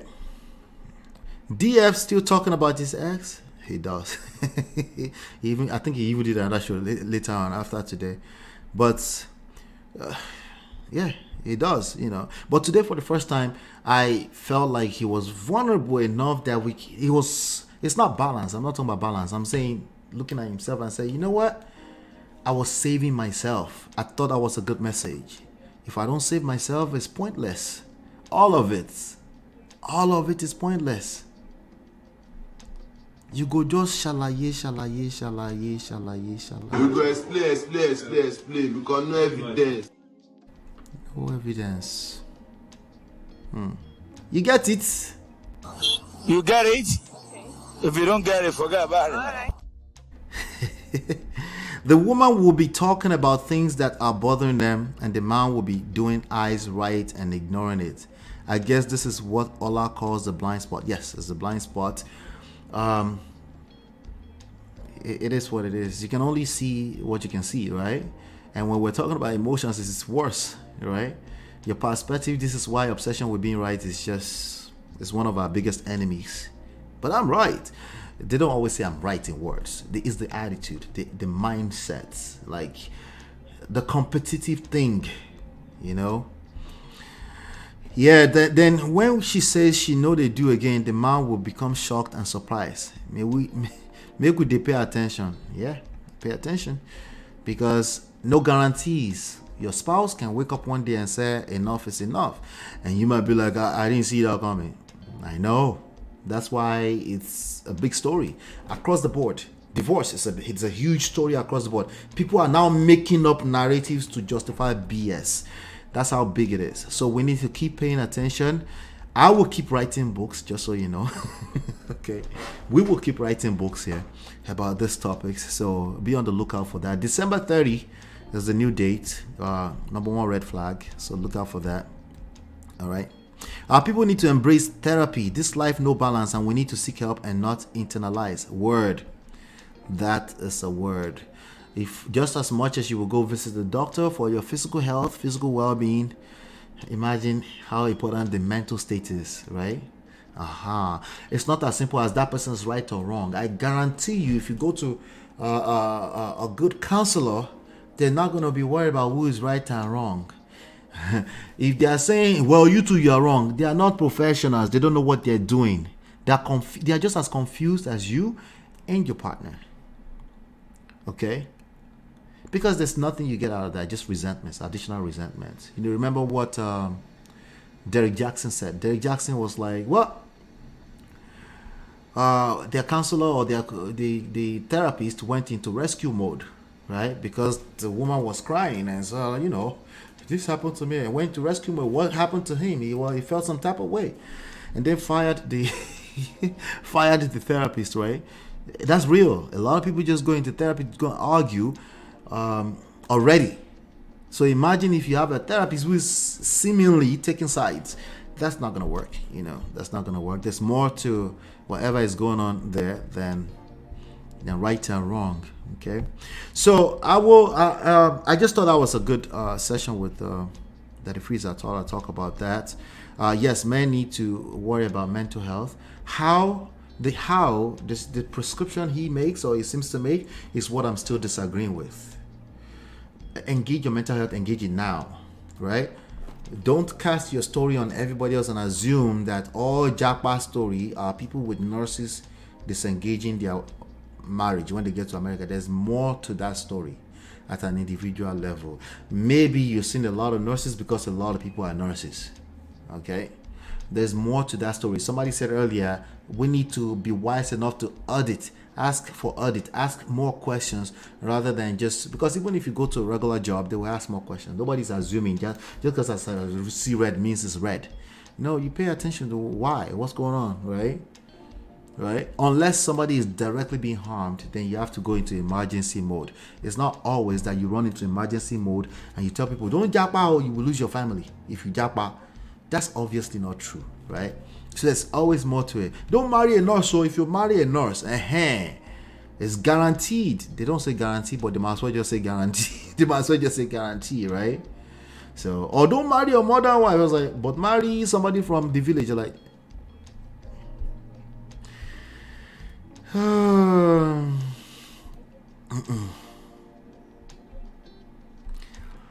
So anyway, so that's that with that. Let me see.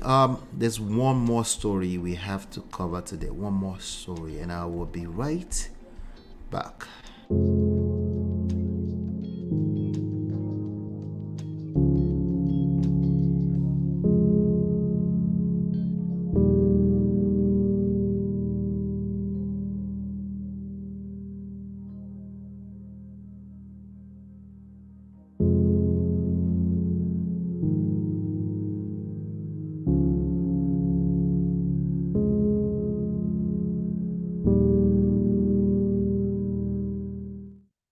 All right, so let's talk about this Sarah Martins and Yul Edochie. Yul Edochie and Judy Austin, they lost their last support. The only one last person standing supporting them. Sadly, they lost this one.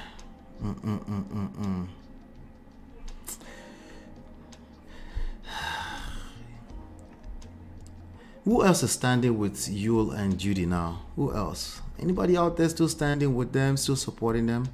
Publicly, I mean, publicly. Anybody still supporting them? Anybody? Anybody still supporting Judy? I'm looking for the video. Hold on one second. There's a video here. Okay, so this was a few days ago. Sarah Martin came out. Okay, apparently, their daughter, I don't know her name, Yul Edochie's daughter, Yul and May's daughter, yeah, she has a picture out there, you know. She's a teenager, I'm guessing, you know, and you know, a little makeup, a little pose, you know, nothing too much of a big deal. Okay, I don't know how old she is. She might be about 18 or so. Maybe about 18 years old or so. I'm just gonna show her from. So anyway, yeah, I'm just gonna show this page. So this is their daughter right here. There you go. That's her right there. Oh, am I showing my screen? Not yet. Hold on one second. Let's see. There you go. Okay. Let me show this. There you go. Aha, that's her right there. So that's her. I don't know her name, but she's older than the one that passed away. But you know, she put out a picture. I'm not gonna show that picture here because she might still be a minor. I'm not sure. Some sexy pose, whatever. You know, they're teenagers. You know, and then the family started to get dragged on the internet again. And then this auntie decided to chime in. The auntie, the only support that they still have, her name is Sarah Martin. She had been supporting them in the past and stuff like that. She decided to chime in on the whole thing. And all right, so I'm just gonna play this, and then we'll take it from there. It is becoming too much of me. What of rubbish is this? What is my business with Yul Edochie and his family? What is my business with May's children? Of what benefit will it be to me to harm May? So I'm sorry, who is Yul Edochie first of all? Who is Yul Edochie? Yul is an actor. He's an actor. And about 16, 17, 18 months ago, something like that, he decided to come on the internet to say he wants to be a polygamist.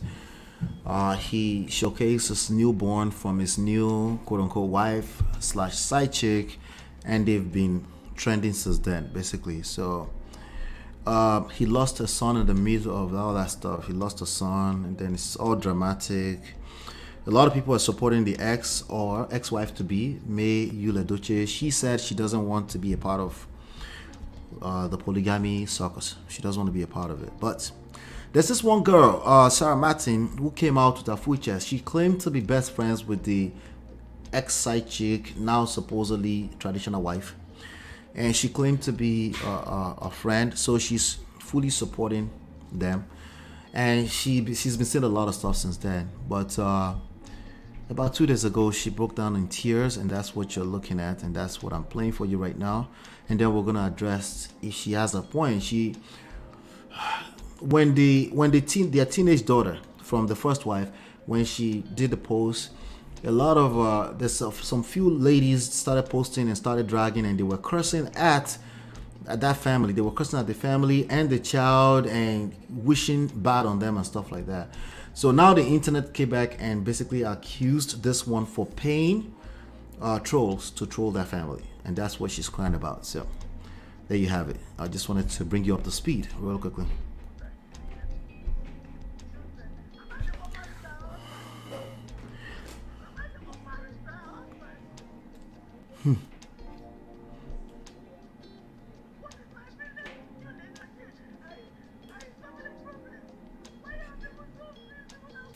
Wait, am I sharing it yet? Nobody told me. I'm not sharing it yet. Hold on. There we go. Everywhere. Yeah. Please, before now, I have never ever. Wait. Let's go back to it. Good morning. It is becoming too much of me. What of rubbish is this? What is my business with Yul Edochie and his family? What is my business with May's children? Of what benefit will it be to me to harm May and her children? Am I the one married to her husband? Am I the one married to her husband? What is my business with Yul Edochie? I his family problem. Why are people so miserable and wicked? One wants to drag my name to every negative thing on the internet. Please, before now, I have never ever had any issues with people. I have never ever had any form of dragging online before. Nobody has ever dragged me online before. I have never had any sort of issues with people, and you will never hear that I had issues with people, because this is becoming I'm a very sweet soul. I'm a very sweet person. A sweet soul. And this is interesting. The first time that people have been coming. Since the past 1 year. People have been dragging me left and right. This lover or whatever you call yourself, keep my name off your mouth. Stay away she from called me. her just lover. I cannot tolerate somebody coming out to accuse me of attempted murder. It is evil. It is evil. It is evil. I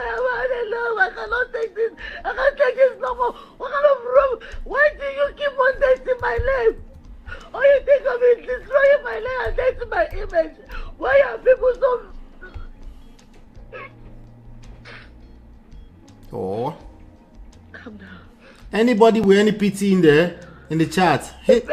I'm a very... If you feel sorry for her, hit 1. If you don't feel sorry for her, please hit 2. If you feel sorry for her, tap 1. If you don't feel sorry for her, tap 2. Let me see where we are here in this story.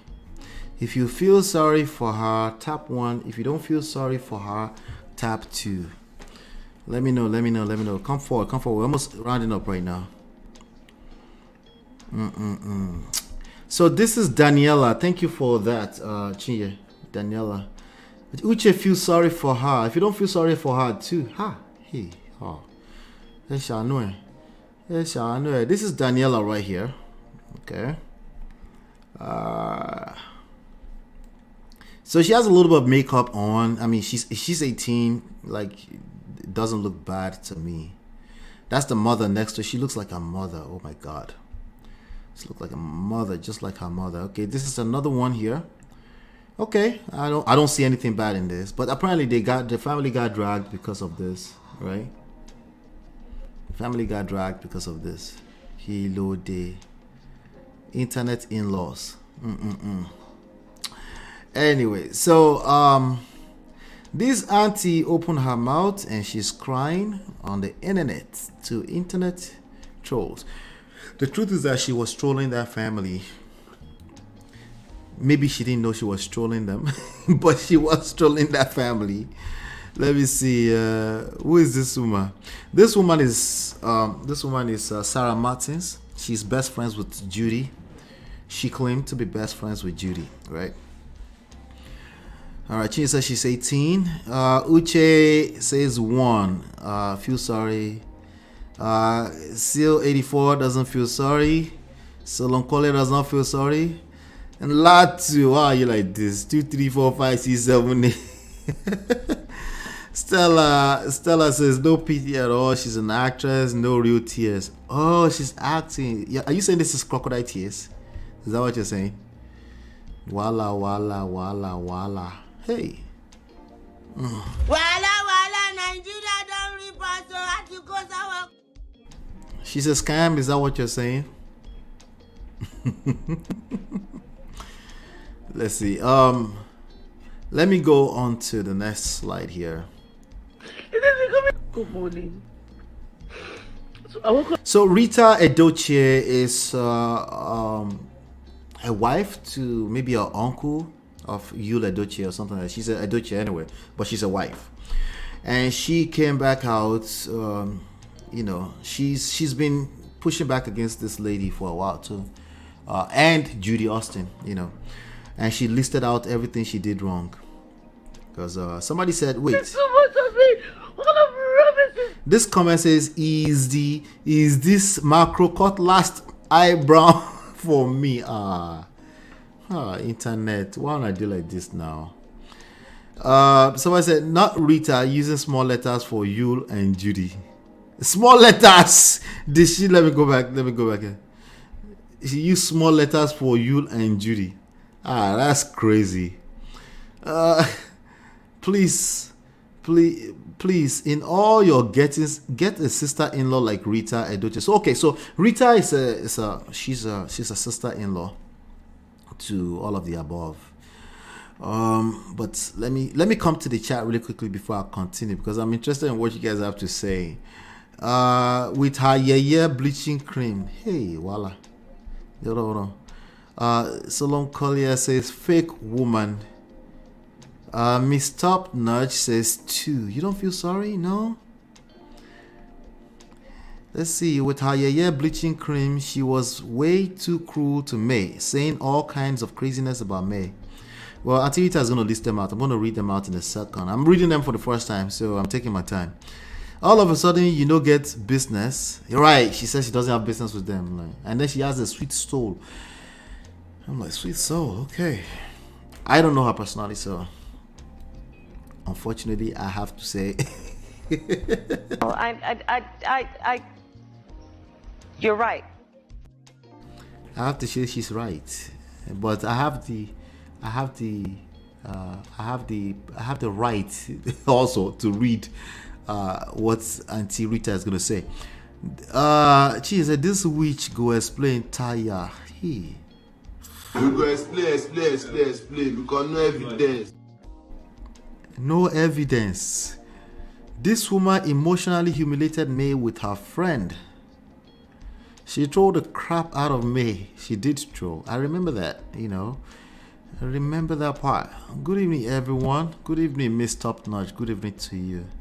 Sweet so weird. No, I don't feel sorry for her. Not even small. Because it's not her matter now, right? She claimed that she was catching cruise on another woman's pain. That is definitely weird. You they use your function to play. Yeah. Now the cruise is catching her nonsense and ingredient. See, it's like that Mama Auntie Frida issue, right? Some people think they can. They think they can handle this internet thing until it faces them, until they say something that crosses your own line of threshold. If a bunch of monitoring spirits, millions of them, if they tackle you directly or indirectly, you might not be able to handle it. Nope. Somebody said the other said when they go low, I go to hell. I'm like, that's cap. That's cap. You think you go to hell. But do you even know what hell is? Can you even... A lot of people don't have any idea. They just run their mouth on the internet, but it's okay. Nope, I don't feel sorry. There are fake tears. These are fake tears. It's usually the case that those that dish it out are the ones who can't handle the heat. Yep, that's a real thing too. She was all over the internet with her shenanigans, team polygamy. Right, she did say something about... Auntie Rita will remind us in a second. Sweet soul, called Sweet Sony. The sweet soul. She had to tell me what sweet soul means. Maybe it's we have been disconnected on what sweet soul. To me, sweet soul, that would be a disconnect. She needs to tell me what she means by sweet soul, because a sweet soul will not troll somebody that I can even understand small if you don't really know them and you're just catching cruise on the internet, but you claim to know them and your friends and your industry. Sweet soul, that's interesting. May even sued her for inserting Judy and Baby Star in May's Christmas family picture. Right. She superimposed the picture on their family picture. Here's what I can tell you. She's definitely very, very... She's a weirdo. Yeah, she's a weirdo. You think so they're wise? Yeah, sweet soul. Nah, bro. But weird.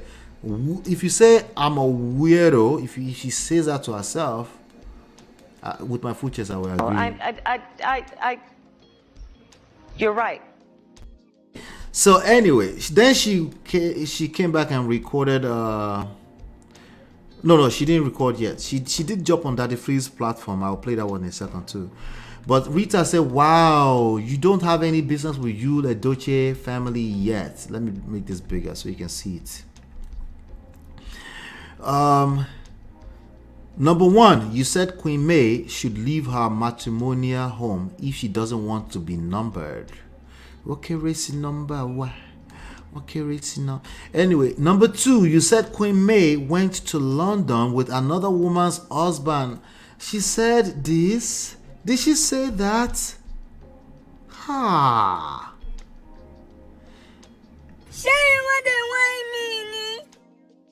I didn't know that. I didn't know she said that. She allegedly said that. Did she say that? Somebody help me. Number three, you said truth of Yul Edochie's reason for getting a second wife will soon come out, in which you later said that Queen May cheated on her husband. Oh, that if she doesn't have that as facts, yep. That would definitely warrant a lawsuit. Let's continue here. Number four, you always obsessed her as Abba made queen. Abba made queen. Wow. That is crazy.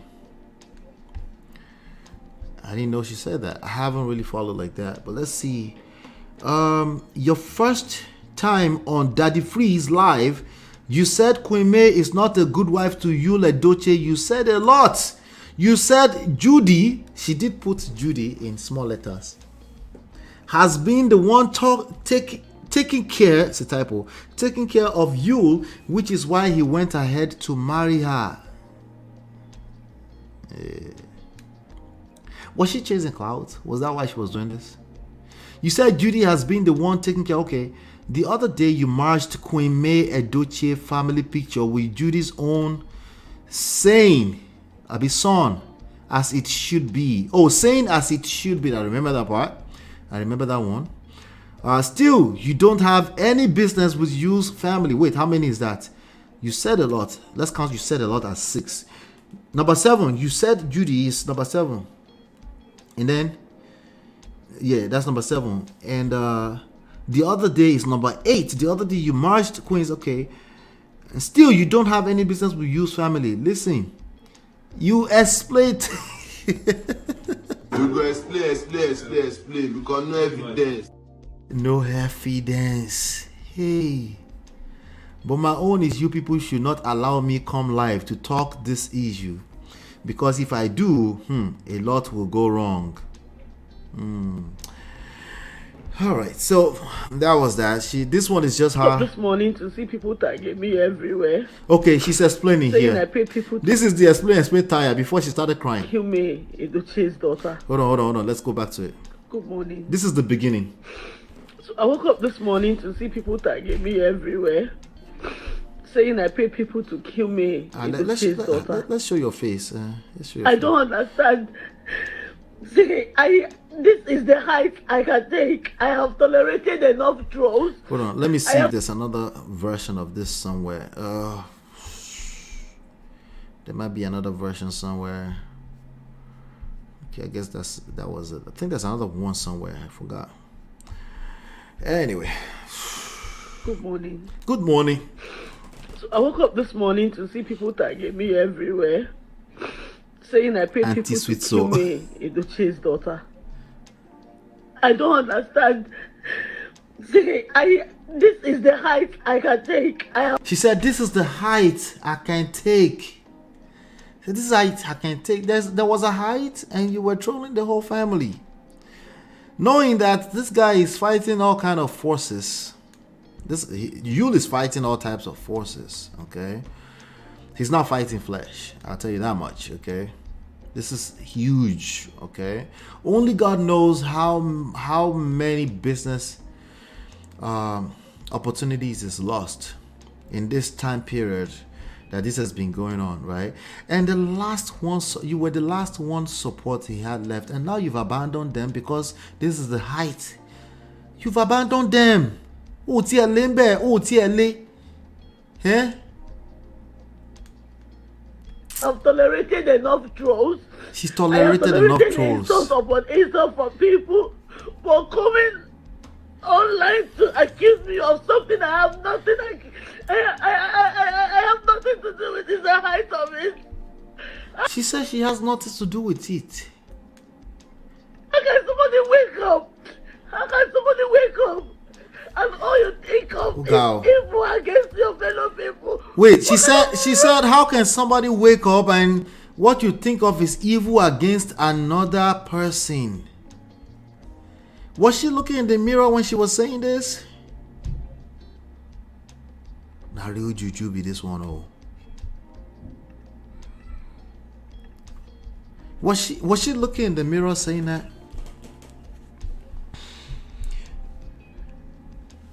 Not be juju be that. I bet she was being impersonated. Oh God. You go explain because no evidence. Yeah, continue. This is it. I've been trying to control myself. But this is the height. I cannot take this. I can't. Good morning. All right, so that was the beginning of that whole crying episode thingy. The This is what started everything. This girl, she has, what is this? Lip balm on her lips? Lip gloss? She has nothing on. The whole world, I mean, it's another picture, and the whole world is going crazy because she has makeup. Okay, this one. But she's 18. She looks beautiful, actually. If you ask me, if this is what they're talking about, people are weird. But let me go over here and play this one right here. All right, so she went on Daddy Free's platform. Catching cruise and all, but please know what I've done wrong. But in as much as sometimes I could be catching cruise and all, but please, I really want to apologize to the Edochie's family, especially me and her family. Whatever I must have said wrong, done wrong, and all, please, from the depth of my heart, I am sorry. I really don't want all this hate left and right no more. I want all this thing to stop. I'm done. Like I am exhausted. Okay, to whoever I have offended, knowingly she's apologizing now. Please, I'm sorry if I've said something in the past that may have hurt a lot of Nigerians or people in general. I'm really sorry. I mean, I only thought I was, standing in for a friend. I never knew. Oh, she thought she was standing in for a friend. So that changed. You're removing your support for the friend and her alleged husband. Is that what happened now? Why? Because you've reached the height of it. It will linger to this very point. She didn't know it would linger. Nobody knew that Yul Edochie's matter will linger to this point. Can we give her a pass because of that? She didn't know that it would linger. Somebody's going to attack me for saying that in the comments. Right? She didn't know it would linger. Can she get a little pass? To the extent of involving an innocent child. God forbid. If I have ever... She's 18. She's not a child. I thought such evil on someone. Oh my goodness. May my own go down. Please. Wait, you didn't think evil of someone? I don't want to link it together. Maybe she didn't. But she said those things, right? I am really, really, really sorry. Enough of all this hate. I'm tired. And please, from henceforth, I don't want to be involved in anything that has to do with the Edochie's. She's removing her support. Who does this? Just 2 months in. How big juju be that? She removed her support already.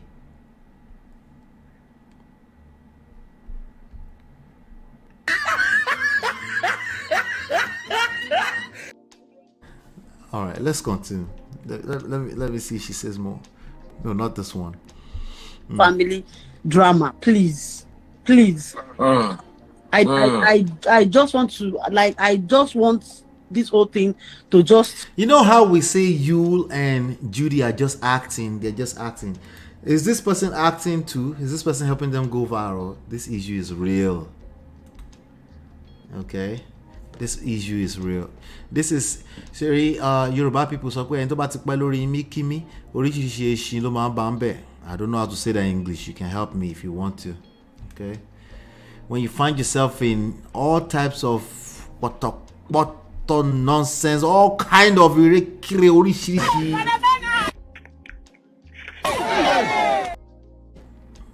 so all type of nonsense will meet you there. That's the matter of Yul Edochie. This is real. This is as real as it gets. Don't get it twisted.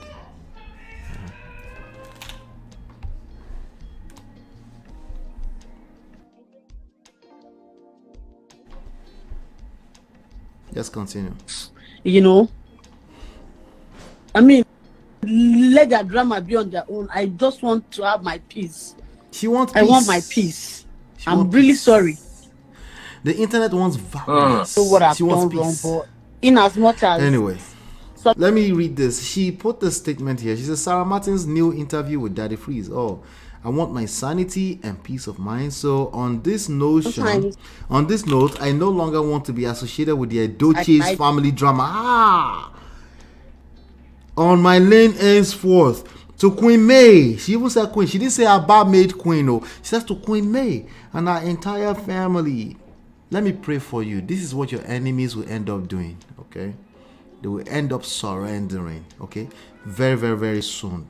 Right now, they will surrender, okay? All you have to do is stay in your own lane, okay? Eventually, they realize that they can't handle it, okay? Because your head, your eleda, will fight. But if you get in the way of your eleda, I can't promise you, Sha. Let's continue. To Queen May and the entire family, I'm sorry for all the emotional stress I must have caused you with my utterances and tantrums. She's apologizing. To Rita Edochie, I'm sorry for insulting you out of anger yesterday. Oh, she just insulted yesterday. Oh. To the fans of May, please accept her apology and let peace reign. I do not have anything against May and will never do. To my fans and well-wishers, I'm sorry if this post do not sit well with you. Please forgive me in advance. Did you guys forgive her? If you forgive her, put 1. If you don't forgive her, put 2. Let me come to the chat. We're rounding up. Let me come to the chat. If you forgive her, put 1. If you don't forgive her, put 2. Okay. Forgive her, put 1. If you don't forgive her, put 2. Let's see. So she is a sweet soul ni. May even sued her for insulting, that part, right? Sweet soul that is terribly dark and evil. She sure did. AY. She said it. Very mean, slanderous things. Auntie Rita is me. I am Auntie Rita. I love that woman. Why, you're petty like her? She listed everything out. Listed at least 8 of it out. Some people are saying 2. You don't forgive her? Jesus. She said that to MOP. She did. Walai. Judy in small letter is hilarious. That is funny. She is petty. You know. Stella said she said a lot of defamatory things. Very careful not to call her name, but when people made the assumption that she was talking about May, she never corrected them and allowed it to trend. Okay, that's what she was saying about Maid Queen, Abby. Can you imagine me following this girl? Nah, I'll just cover it when we come here, okay? Particularly because of you. Because when a man can't keep his house in order, listen, the ramifications of that is massive. That's the whole point of this. Okay? The consequences of not keeping your house is in order. You're concerned about the judge in the Western world. You're concerned about the judge inside of Yankee and in London. The issue is deeper than that. It's bigger. It's bigger and deeper. When you don't have the skills to keep your home in order, right? Yeah. If you try to use manipulative controlling methods in 2023, that's what we're talking about. I'm not talking about Sarah Martin Bitibawo. I can't. She said a lot of defamatory. She never corrected them. She go explain Taya, my brother. Sweet soul. She also said Judy is a sweet soul. Oh, she said that. Judy is a sweet soul. Okay. I'm sure she is. Sarah Martin's not mentioning May's name does not exonerate her because people can read between the lines, and like you said, she didn't correct it. Then she admitted that she was catching cruise. Spark saying, Dr. Shola's voice, she should go and kiss Transformer. Hey, Jesus. Ha. Oh my God.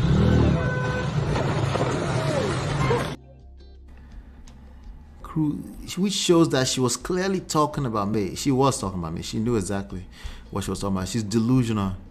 Her mirror is broken. Because I said, was she in front of mirror talking to herself? The mirror break, eh? Fake cry. Sorry for what? She have to confess, then ask for forgiveness.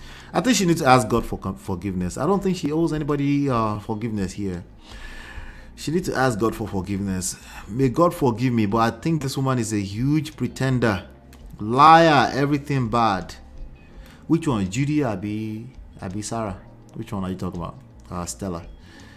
She's paying for all she vomited. Sarah Martin, go sleep. You never holler. Maybe Judy told Gistlover a story. If she realized Auntie Sweet Soul is no longer in support. Maybe she would tell a story to Gist Lover. No, but Judy doesn't like Gist Lover, right? Ola, Sarah has spent nearly 2 years chasing Mary. Wait, what? And now, because she's in hot water, she wants to become Mother Mary. Wahala. Amen. Your enemy will collect. She has not heard no peace for the wicked. Foulness. I see 222, no forgiveness. You already know I do not want to type multiple numbers. Wahala. She should face her maker. Yeah, ask God for forgiveness, because this one is actually not about her at all. MOP, you have an amazing sister-in-law and will be petty for anyone that comes for, including my brother or husband and mother. You are. And my mother, self, I leave no prisoners, so. Yeah. Anyway, let me leave you with a word for today, okay? This was awesome. Awesome session. I'll be right back for a quick 2 minutes monologue or something like that, just to round this session. It's good to see you all back. Welcome. But let me give you a nice word before you leave, okay?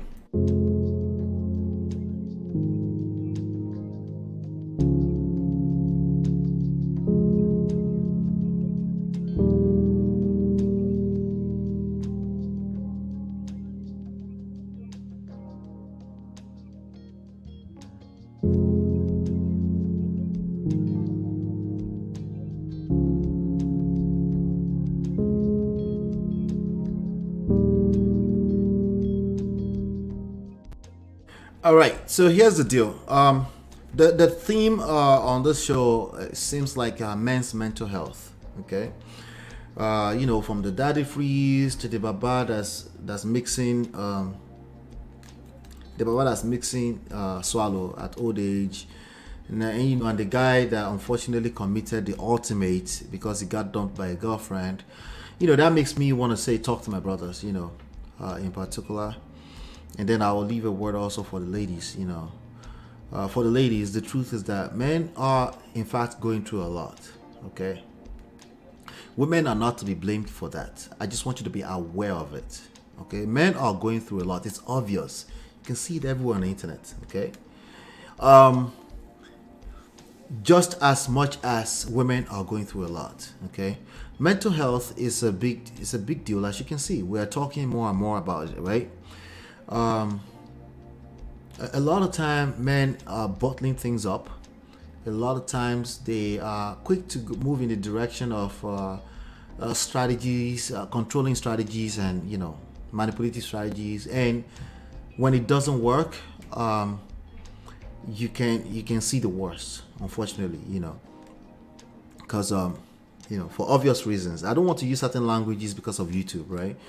So, but I want you to be aware. I want you to be aware that men are also going through a lot, okay? Then in terms of if a marriage ends, right? One of the things that Adifris kept talking about is how he told a lot of story around how that woman was actually saying the son cannot come and carry stuff. In fact, there was a point that she actually sent one of the lawyers to go and pick up cake from the car as opposed to the instruction that Daddy Freeze gave his son, right? I understand when you're hurt, and one of the easiest weapons to use is the children, right? Initially, it might be sex, weaponizing sex, right? Now, I don't like the language of weaponizing sex because she obviously does not want the sex, right? I think it misleads men. I want you to pay attention to she doesn't want sex as opposed to she's weaponizing sex. Those are two different things, same event, but two different interpretations. One will help you get to solution. The other one will make you resent yourself and that partner, right? So that's something that men should pay attention to. But children, right? Weaponizing the situation to get one up because you're not competing with an ex, right? That child go collect to That child will collect. Oh, I'm warning you. Sorry, yo. That child needs his father. That child will collect. Oh, now it doesn't end there when that child starts to collect, because that child will collect shege from women too, his own fair share. Just normal life as you're moving through life, you collect his own fair share of shege from women. It's just what it is. It's inevitable because collaborative effort between human beings will create friction. The issue becomes bigger when you don't know how to respond to friction. In this case, we're talking about conflict. We're talking about crisis, right? Learning how to handle crisis. The issue comes up when people don't know how to handle it. It gets bigger. The issue is inevitable. Issues are inevitable, but it gets bigger when especially men don't know how to handle that. Now, if you have a man that has never really seen the example of what a good man, right, is, right, or is lost in terms of identity of what a competent, forget good man, please throw that to the side, I beg, please throw that to the garbage really quickly. Competent men, right? He has never seen an example of a competent man, right, with respect to the family structure and marriage. He will collect shege from women. That will happen, right? That shege will magnify because he does not know how to respond, because he will try to respond with empathy for women, and he cannot empathize with women because he's not a woman. It doesn't have what he doesn't have, right? So it gets worse if you have used him as a weapon against his father, because he can actually, just in case, he can come back and resent you. Because he will trace, if he's a very smart individual, being smart does not mean he will get it right. I want you to get that right too, okay? But he might be trying to connect the dots, and then he connect the dots back to, you showed my father shege.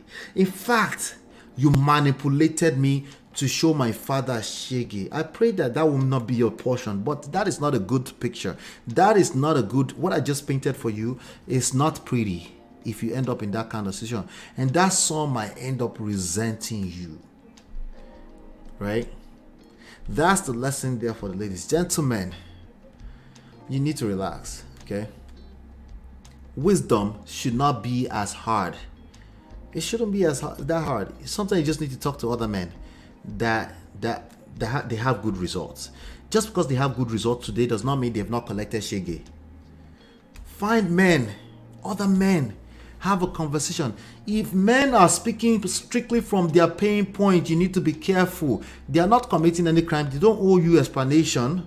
They are being human. They are speaking from their pain point. But if that's all you are hearing, you will end up oversimplifying these issues. You will try to generalize, and you will still collect with the word. Sorry, yo. Okay? It just gets worse, right? And you're not going to want to sleep with that man. Most likely not. Okay? And you're not going to want to become a woman. Most likely not. So you just end up in misery. Misery loves company. I want you to be aware that this is always true. Okay, so you need to elevate yourself above that and say, what is it that I can learn about the dynamics between men and women?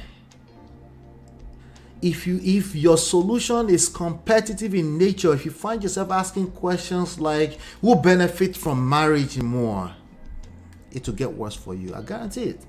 It will just get worse. It's not because of the magic in the question. It's a mindset. It's a massive thing in your reality. It's a mindset, and it will drive your behavior. It will drive how you respond to crisis, and it's just going to get worse and worse. Okay? It's going to get worse and worse. So that's all I have for you today. Please do me a favor. Hit that like, share, subscribe. I am looking for a day that I can do calling. Let me know what days in the week. Leave a comment on this after the show. Let me know what days in the week that you would like to do call-ins, because I would like to engage you ladies and gentlemen even more. But I want to do like a one day that we just do call-ins and people can call in and we can just have a conversation. Preferably on the weekend, maybe Saturday or something like that, but Friday or Saturday. But just let me know. But thank you so much. Hit that like button as you're leaving. Hopefully you've been enlightened and educated today. I'll see you on the next one. Peace.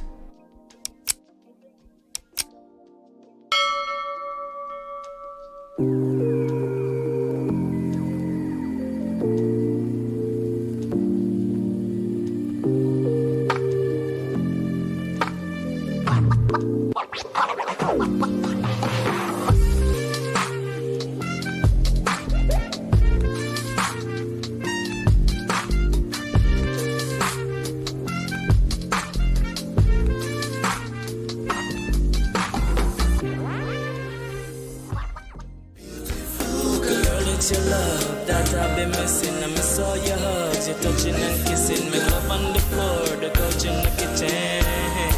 One love enough, we done enough.